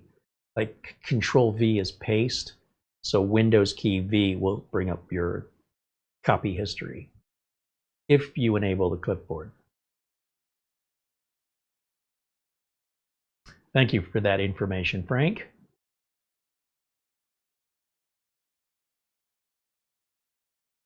Mr. X says, Carey, I'm watching you from Denver, the Mile High City. Well, thanks for hanging out with us. Just says MX. That's the person's name in the chat room. Scott mentions a 56K dial-up modem. Spent many an hour programming and using modems, and 56K modems at the end. Yeah, the end of the modem days. Nearly 2 a.m. here in the UK, says Badger. Hey, listen, thanks for hanging out with us. Get some sleep. Get some rest. We're back tomorrow. We hope to see you then. I do intend to start at 1 o'clock. Hopefully we can do that unless construction noise prevents it. But I think it shouldn't be noisy. Painting shouldn't be loud, right? All right, that'll wrap it up for me for today. Thanks, guys, for watching. Of course, thanks to our friends at SCD Keys, where we get Windows and Office license keys very, very inexpensively. Coupon code to save even more money in the video notes down below. And of course, Tamara in the background doing all the administrative work that she does. Reminder, we have the forums. We hope you check them out. Join us there during off hours. And to everybody with their super chats and generosity today, a shout out to Charlie Purdy and Mark Gaines for your Amazon gift cards. Our friend Buster, Peter Laycock. And super chats today from Alan Ronald, thank you very much. Mark Gaines, Mike Quinton. Thank you to Gregory Howard, who renewed his membership today. Again to Charlie Purdy. And again to Mark Gaines. Essential Working Too Hard renewed their membership today. Thank you to Ben Laird, Thank you to Planet Cryos, who also renewed their membership, as did 3D Everything. And I hope I didn't miss anyone. You're all a critical and important part of this amazing community, and we're so glad that you're a part of it. We'll look forward to seeing you tomorrow live in the chat room, 1 o'clock Phoenix time. And until next time, bye for now.